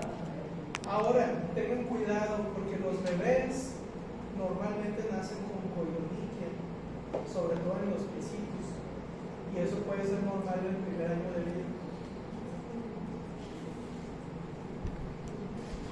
Uñas en cuchara. Lo bueno que me está poniendo así. Chequense su cara. Lo otro es que se puede presentar alopecia, el cabello se adelgaza y se vuelve más frágil, entonces se empieza a presentar alopecia. Glositis atrófica, ya no puse foto porque ya lo habíamos visto anteriormente. Y hay un dato clínico muy característico que es la pica, que es ingerir ingerir productos que no son alimentos o que no estaban destinados originalmente para ser ingeridos. La uña lo pueden encontrar en la psoriasis. Hay algo muy parecido a la psoriasis, que es una psoriasis uñal, pero en esta hay una depresión. En la psoriasis la uña se descama. Pudiera parecerse, pero Es más característico eso. Es más característico de esa enfermedad. es que son diferentes, aunque se ven parecidas, pero son diferentes. Es como comer tierra. Sí, no sé si han visto niños que comen tierra. Yo. Nada. Que puede ser deficiencia de hierro. Pero puede ser cualquier otra cosa, por ejemplo, es típico que están masticando los lápices. ¿Sí? Y la madera lo están moliendo. O hielo, ese es otro. Ah, yo Es también. típico. Yo lo he visto más en mujeres que les gusta tener su vasito con hielo y que están. Bueno, es el cuerpo diciéndoles que necesitan introducir un nutriente que está deficiente en la persona. No. Es como cuando los perros son su propio jugo. Ah, ese sí no. Yo no. Eso sí, yo no. Eso sí, yo no. La alopecia es Qué sueño. Ya, me estoy durmiendo. Puede ser por disminución en la circulación. Hay varias causas. Ahora, yo les estoy presentando aquí alopecia. Este es un signo. Yo. Puede ser algo que ustedes pueden ver. Pero no es una enfermedad en sí. Hay varias enfermedades que te pueden causar alopecia. Entonces tendrías que buscarlo. Lo otro es la presencia de redes esofágicas. Eso se podría ver en una endoscopía superior. Y entonces tenemos algo que se llama síndrome de Plummer-Vinson. Es una anemia microcítica hipocrómica, o sea, una anemia por deficiencia de hierro, acompañada de glositis atrófica y redes esofágicas. Esto va a causar disfagia en los pacientes, porque si tienes una cosa ahí, comes algo de esas empiezas a todo. ¿Cuántos comen quiebra o cochinero? También puede es comer cualquier cosa que no sea un alimento. Puede ser uñas, piedras, tierra, hielo. Yo sí como hielo. Hielo. Soy los internos así de. Otro tipo de tenemos la anemia por inflamación crónica. Esta ya es un proceso más específico que está asociado a procesos inflamatorios crónicos. Es en pacientes que generalmente ya están muy grandes. Se puede manifestar, por ejemplo, en pacientes que tienen artritis reumatoide o algunos otros trastornos autoinmunes, cáncer. Y lo principal que está involucrado aquí es el incremento en la cantidad de epsilina. Y bueno, normalmente estas anemias son normocíticas.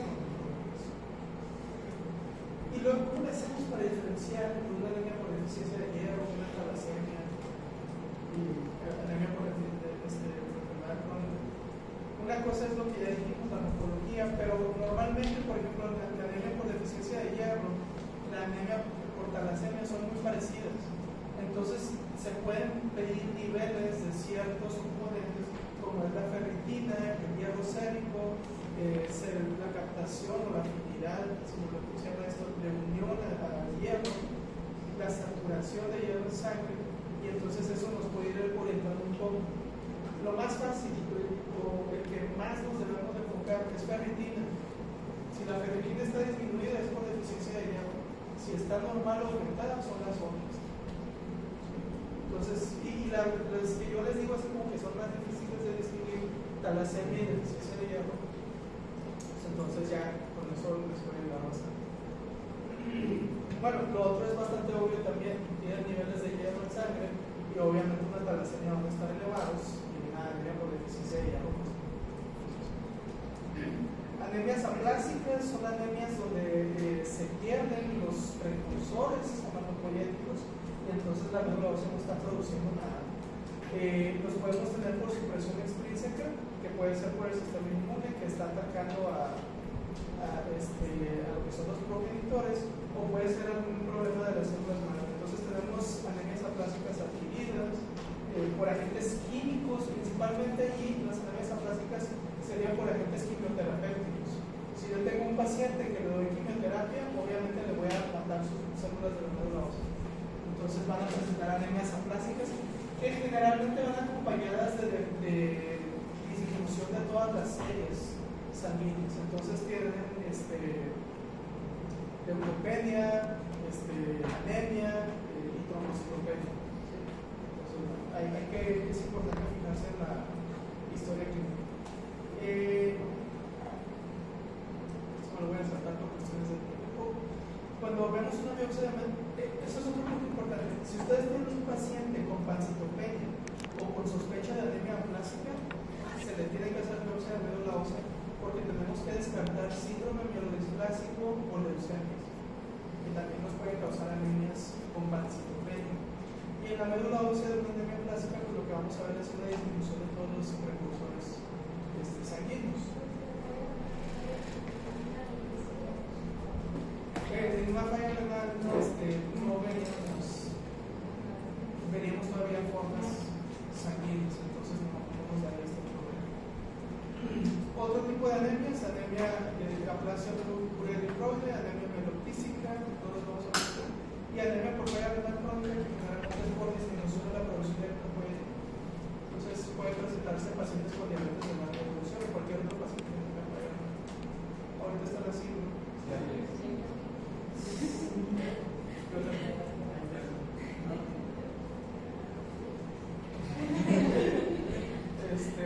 Todavía me falta bastante. Faltan 20 minutos. Sí. ¿Qué? ¿Les miran la grabación o sigo hablando hasta que todos se vayan? Sí. Voy a seguir hablando. Si me quieren decir, no hay sentimientos. Ni siquiera se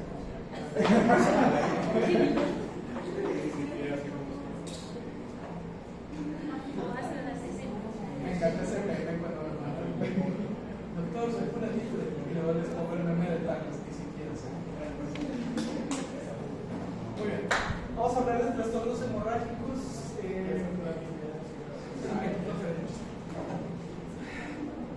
Me voy bien rápido, lo más claro. Cuando ustedes se les presenta un paciente con trastorno hemorrágico, una de las cosas más importantes es saber cuál es la causa, obviamente no. Y entonces, en general, ¿qué cosas nos pueden causar trastornos hemorrágicos? Tenemos que pensar cuáles son los agentes que están involucrados en una hemostasia. Principales agentes involucrados en la hemostasia: los vasos sanguíneos, las plaquetas y qué más. Factores de coagulación. Entonces, si yo tengo un paciente con hemorragia, ¿qué tengo que evaluar? Si los vasos sanguíneos están bien, si las plaquetas están, si tenemos suficientes plaquetas y si están funcionando bien, o si tenemos los factores de coagulación que se necesitan. Por eso es que, si se fijan aquí, tenemos trastornos de hemostasia, plaquetas. Si el paciente tiene una cuenta baja de plaquetas, eso es una trombocitopenia. No se le llama plaquetopenia, o por lo menos no me gusta escuchar el nombre de plaquetopenia, dígale trombocitopenia.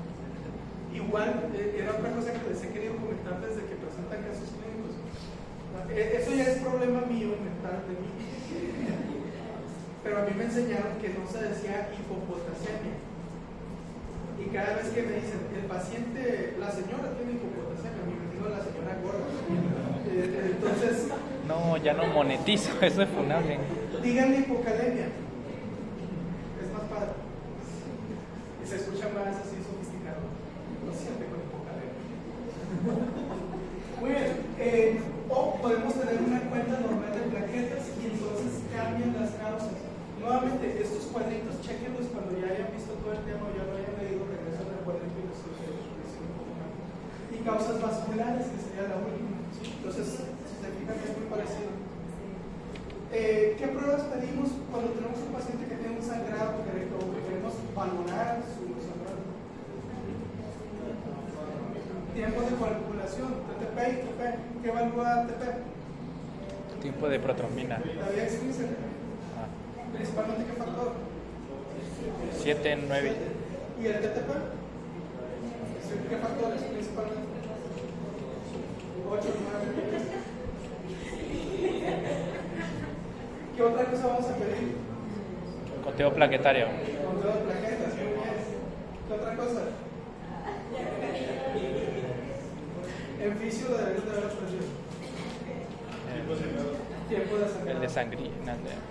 ¿Qué valoramos ahí? El tiempo de sangría. Pero, o sea, ¿qué función estamos valorando? La función de la adhesión plaquetaria. Muy bien. Entonces, muy bien. Ya basta. ¿Sí lo practicaron en fisio? ¿Quién sabe?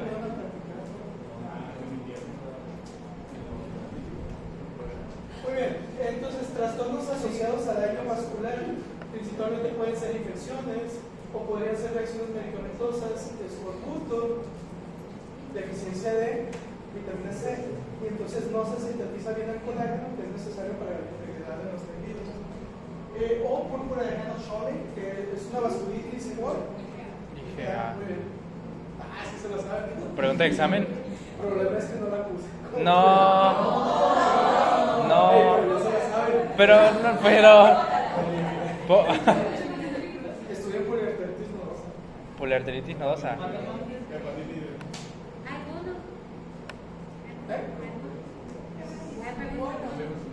Sí. ¿Cuál pregunta? ¿Cuál? Es de algo que mencioné en la clase, pero.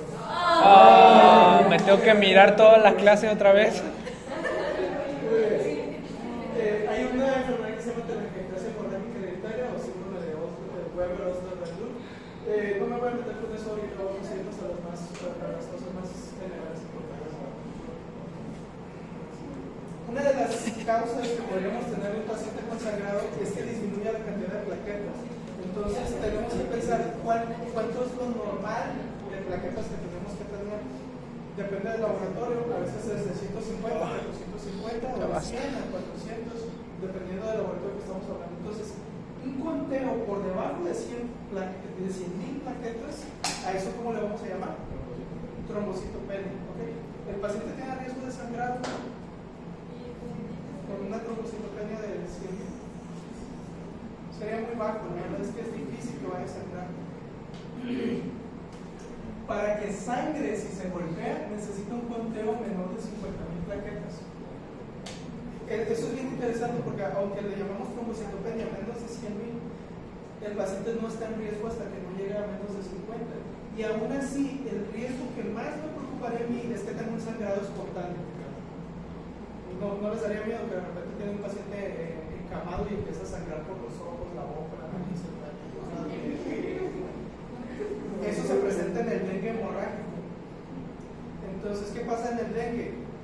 Este virus ataca y destruye las plaquetas y entonces el conteo de plaquetas va bajando.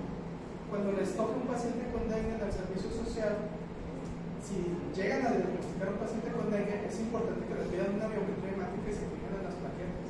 Y si trae fiebre el paciente, le tienen que volver a pedir otro conteo, aunque esté normal, pídanle otro conteo de plaquetas cuando baje la fiebre, porque normalmente las plaquetas van bajando después de la fiebre. Y luego pídanle otra los días después si es que el paciente sigue bien. Si ustedes ven en algún momento que la cuenta de plaquetas ya se está sacando a 50, 80 o algo así, ya no me acuerdo de la guía, mándenlo a un hospital, porque puede bajar súbitamente y entonces se les va a morir desangrado el rancho. Entonces, qué miedo. Normalmente cuando hay una trombocitopenia, pues los tipos de coagulación van a estar normales porque los factores de coagulación no tienen problema. Causas de trombocitopenia: disminución en la producción, que puede ser leucemia, puede ser por disminución en la vida de las plaquetas, como una púrpura trombocitopénica inmune. Aquí faltaría meter infecciones, que no sé si acá lo pusieron, infecciones. Y de esas, la que más nos preocuparía en nuestro medio es dengue, porque somos zona endémica de dengue todavía. No sé, el libro no le hace tanto hincapié, pero pues fue hecho en Estados Unidos, entonces. Pero dengue es uno de los más preocupantes. ¿Okay? Y de hecho ya hay casos de dengue en Estados Unidos, porque ya subió eso. Muy bien. Otra causa podría ser secuestro esplénico y finalmente dilución, que la dilución no me preocuparía tanto porque el paciente conforme se vaya regulando debería de mejorar. Esto es cuando le administramos muchos líquidos intravenosos al paciente. Y aquí hay que tener cuidado. Si ustedes tienen una biometría hemática, una química sanguínea, cualquier prueba, pídanselo antes de pasarle líquidos, porque si no la sangre va a estar algo diluida. La otra cosa que a veces las enfermeras lo tienen bien estudiado, pero a veces les puede pasar, corroboren si están en un hospital y tienen valores muy alterados de todo está bajo, pudiera ser que le tomaron la muestra de sangre del mismo catéter que está administrando el líquido y entonces va a salir bien diluido todo. Entonces hay que tener cuidado con puntos aquí de...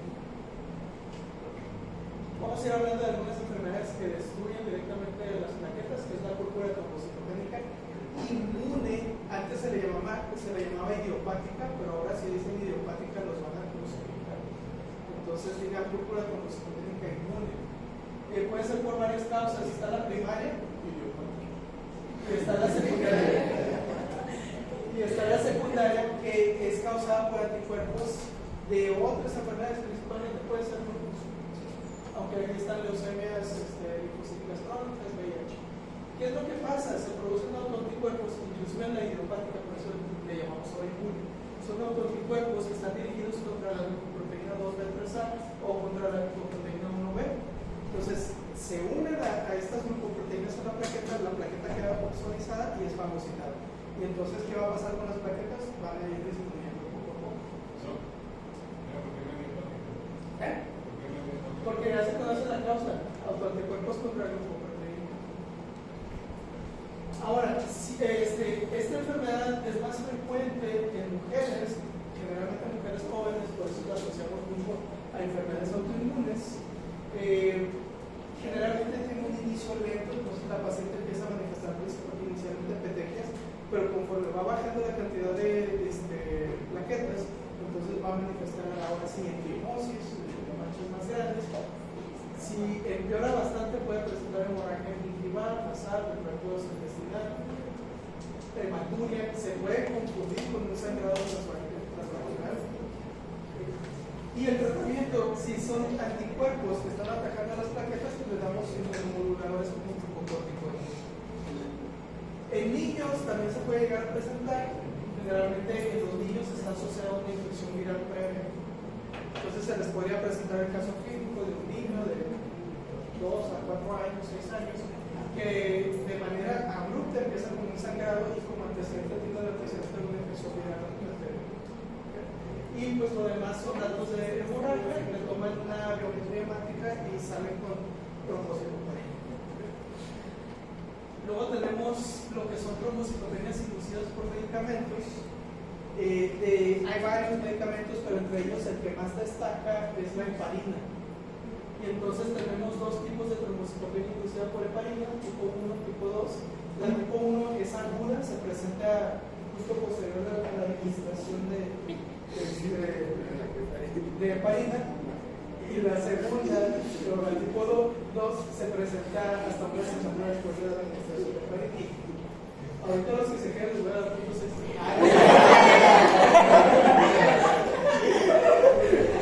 Ya la broma. Está grabado. Muy bien. ¿Qué es lo que pasa con esto? Me voy a decir rápido porque tampoco es muy común. La heparina forma complejos inmunes, por lo que es un anticuerpo que va a ir contra heparina. Estos, curiosamente, hay un receptor en las plaquetas al que se va a unir el anticuerpo y entonces empieza a causar aglutinación de las plaquetas. ¿Okay? No ocurre en todos los pacientes, sin embargo, se sabe que si le administras a un paciente heparina y empieza a tener sangrados con trombosis al mismo tiempo, entonces es muy probable que pase esto. Ocurre también en pacientes que se vacunan para COVID, sí, sobre todo con la vacuna de AstraZeneca.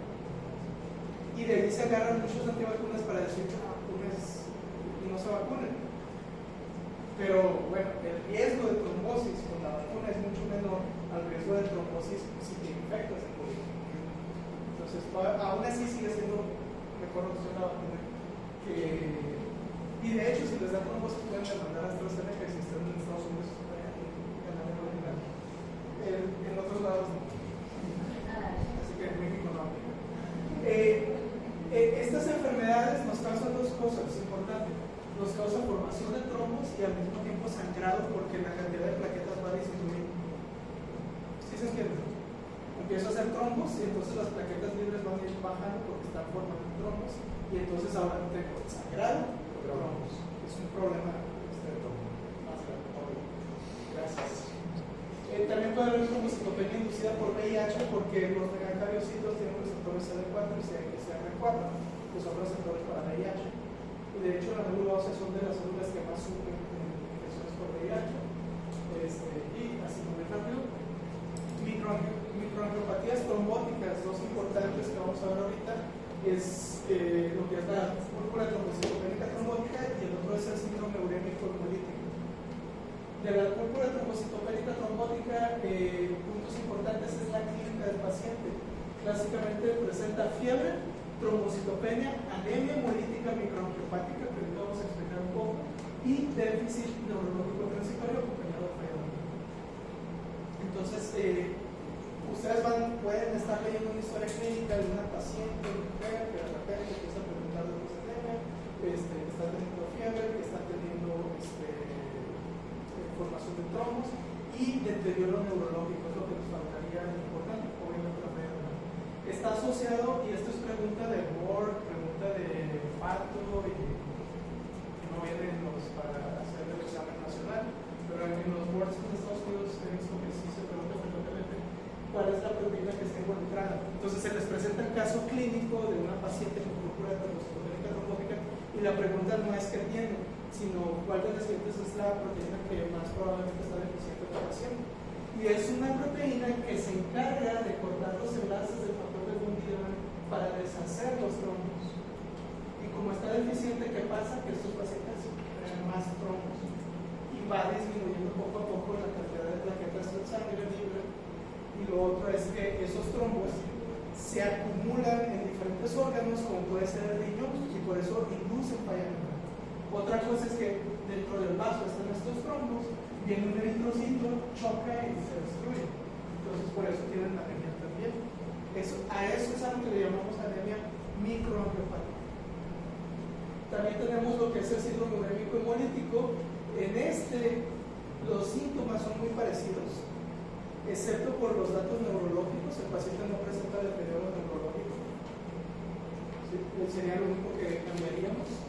Y lo otro es que generalmente hay un antecedente de una infección, de una diarrea, y generalmente es por E. coli O157H7 o E. coli enterohemorrágico. Entonces ese es un dato muy importante.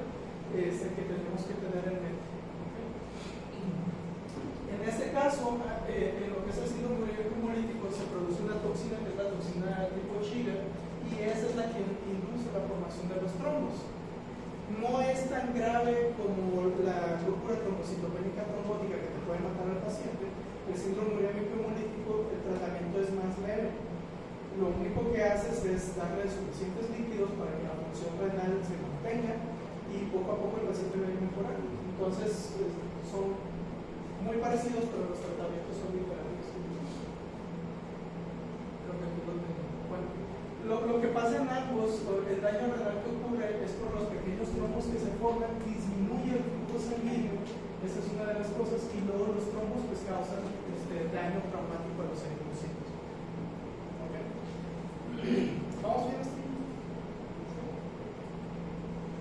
Esto lo voy a saltar. Y entonces, tómale foto a este cuadrito porque les va a ayudar bastante si quieren repasar algo. Aquí tenemos las diferencias. Generalmente la púrpura trombocitopénica trombótica se presenta más en adultos, es por deficiencia de equipos de A-13. El síndrome urémico hemolítico es más frecuente en niños. Acuérdense el antecedente de una infección por E. coli, que sería una de las cosas más importantes. En cuanto a las características clínicas, son muy parecidos. Lo único que es diferente, o lo más diferente, es los síntomas neurológicos. Otra cosa importante que podríamos ver aquí es el manejo. Te puede matar al paciente, entonces es una emergencia médica, necesita muchas veces lo que es plasmaféresis. Y solamente le vamos a dar tratamiento de soporte la mayoría de las veces. Tiene mucho mejor pronóstico del síndrome urémico hemolítico que la púrpura trombocitopénica. Trastornos asociados a disfunción plaquetaria ya los conocen. Tenemos tres principales, que es la enfermedad de von Willebrand, que es por deficiencia del factor de von Willebrand, el síndrome de Bernard-Solier, que es por deficiencia de glucoproteína 1B, y el síndrome de Bernard-Solier 2B, ¿verdad? Y entonces, ¿qué va a pasar en estos pacientes? Si es deficiencia del factor de von Willebrand, no va a haber agresión plaquetaria, y si tenemos trombastenia o como Bernard-Solier, no va a haber agregación plaquetaria. ¿Okay? Me voy rapidito a lo que es la enfermedad de von Willebrand. El factor de von Willebrand es importante para la coagulación, inicia lo que es la adhesión plaquetaria, pero también activa la cascada de coagulación. Hay factor de von Willebrand endotelial o subendotelial, y también hay factor de von Willebrand circulante. Ahora, la enfermedad de von Willebrand se puede manifestar, o tenemos tres tipos, que es tipo 1, tipo 2 y tipo 3. La tipo 1 y la 3 son defectos cuantitativos. ¿Qué quiere decir eso? Hay poco factor de von Willebrand. Y la tipo 2 es cualitativa, que eso quiere decir que hay factor de von Willebrand, pero no está funcionando bien. La más frecuente es la tipo 1, es el tipo autosómico dominante, y la deficiencia de factor es leve a moderada, o sea, hay poco factor, pero todavía tenemos algo. La tipo 3 es la más grave porque nos da una deficiencia severa. Entonces este paciente va a tener mayor riesgo de sangrados. Ya casi terminamos. Vámonos rápido a lo que es la hemofilia A. Todo esto lo van a dar más de Marcos, así que me quedo tranquilo, se los van a dar más explicado. Importante, es una enfermedad de transmisión ligada a X. Entonces va a afectar a hombres, tristemente. Y las mujeres son portadoras del mal, de la hemofilia. Entonces, generalmente la mujer es portadora solamente, y cuando llega a tener hijos, pues ahí tenemos diferentes probabilidades de que nazca un niño afectado con la enfermedad de depende de los niveles de factor que se produzca en el paciente. Podemos tener una enfermedad severa si se produce menos del 1%, de 2 a 5 es una enfermedad moderada, y más del 6% tenemos una enfermedad leve. Datos curiosos históricos es que la reina Victoria, hace mucho tiempo, tal vez no nacía todavía los tuvo una descendencia muy prolífera, y entonces estuvo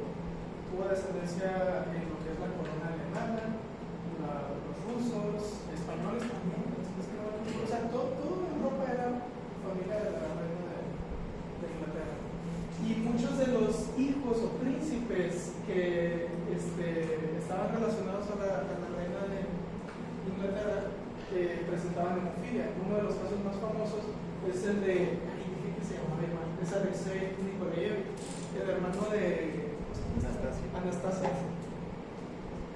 ¿Sí vieron la película? No. O pueden ver Kingsman. Sí. Ah. Está muy buena esa parte, la parte histórica me gustó mucho. ¿Han escuchado de Rasputin, de la canción? Sí. Muy bien, él era un, no sé, monje o lo que sea, y era el único que podía calmar las crisis de hemorragia que tenía el hijo del zar. Entonces, el niño tenía hemorragias y generalmente estas enfermedades de hemofilia se manifiestan como hemartrosis. Entonces, los niños para empezar, juegan mucho, entonces corren, se golpean en la rodilla y se hace un hematoma genial. Y entonces causa dolor. ¿Sí? Y entonces los doctores le daban medicamento al niño para que se mejorara y el niño no mejoraba. Ahí llega Rasputin, o solía llegar, quitaba toda la porquería que le estaban dando los doctores, o sea, quítale todo esto, no sé qué hacía con el niño y el niño mejoraba. Y sí mejoraba. Entonces eso va ganando como que la confianza de la zarina, de la esposa del zar, y por eso fue muy apreciado por parte de ellos, porque era el único que podía ayudar al único hijo al que iba a preservar la corona a que estuviera bien. Pocos sabían que iba a haber una revuelta allí de la gente y los iba a asesinar a todos. ¿Qué era lo que pasaba? Los médicos, para calmar los dolores del niño, le daban aspirina. Y la enfermedad es causada por un sangrado, entonces empeoraba el sangrado. Cuando llegaba Rasputin y quitaba la aspirina, pues quitas lo que le está afectando al niño y obviamente lo iba a mejorar un poco. Entonces, era un adelantado de la época. Está bien interesante la historia, me intentaron matar envenenado y no me pudieron matar. Vean Kingsman, ahí sabe. Yo me acuerdo cuál es la. Son tres, ¿no?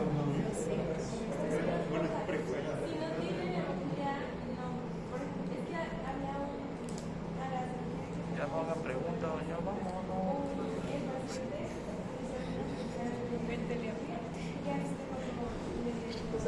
Finalizar. No necesariamente.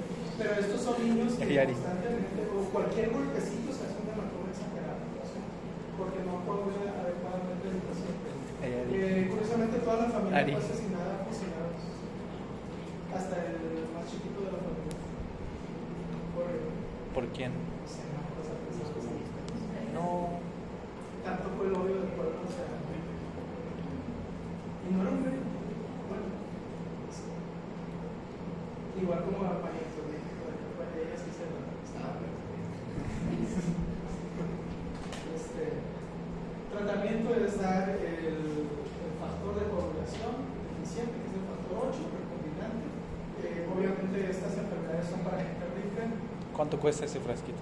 No sé, debe ser cerca de los 5,000 más. Chéquenlo, es que no sé.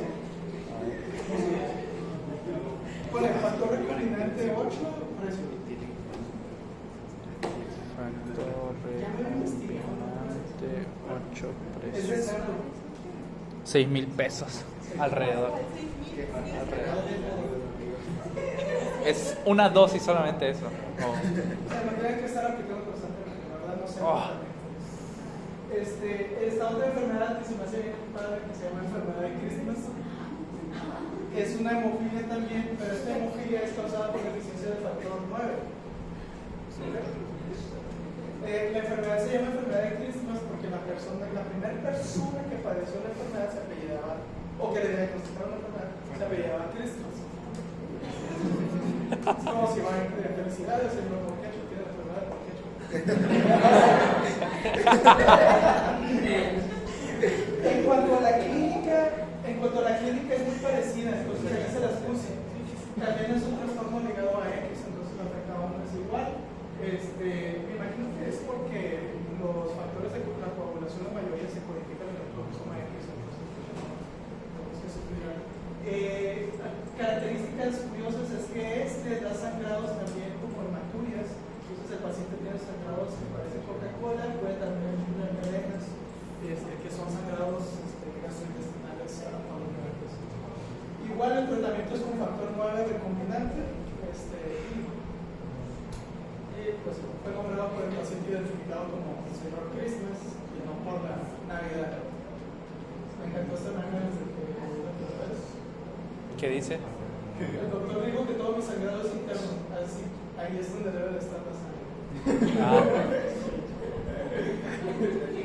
Oh, me había emocionado. No, por la correcto.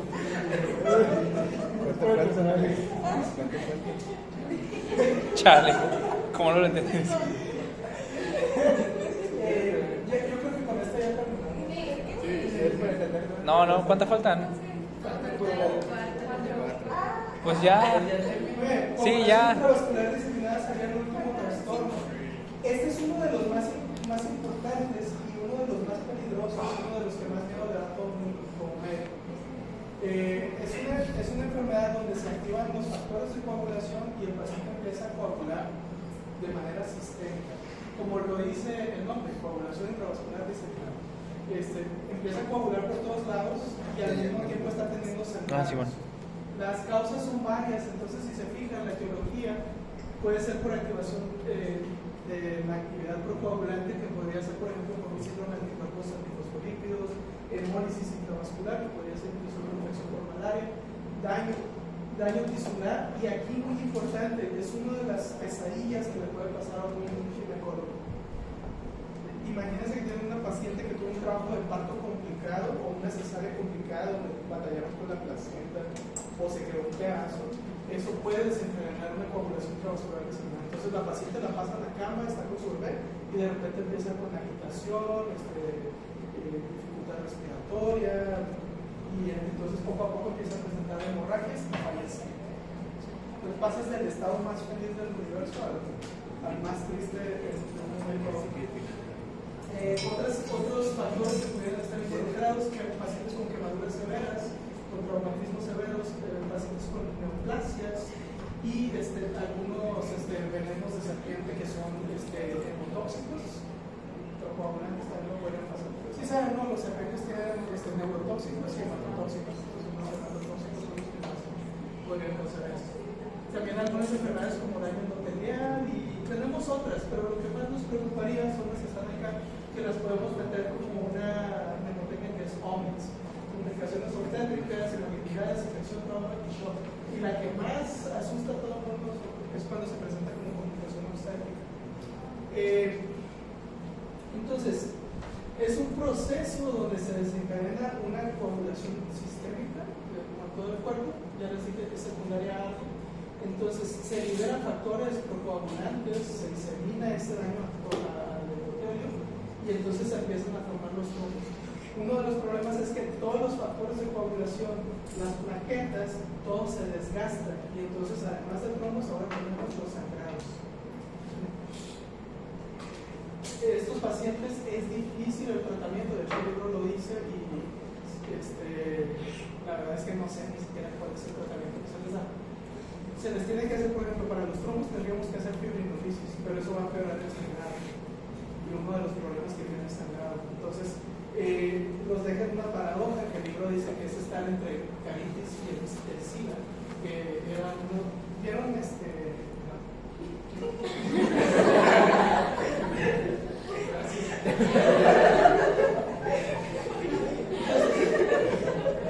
La gran mayoría de los pacientes son pacientes obstétricas que tuvieron alguna complicación durante el embarazo.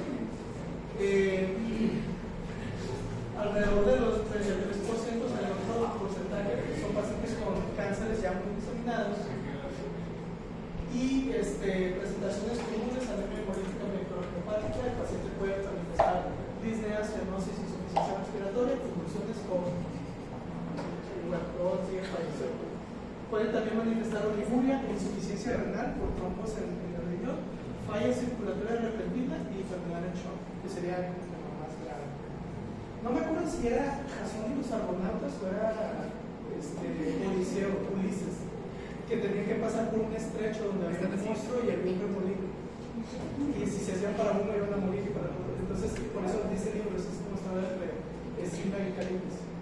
Bueno, entonces, ¿se han leído? visto?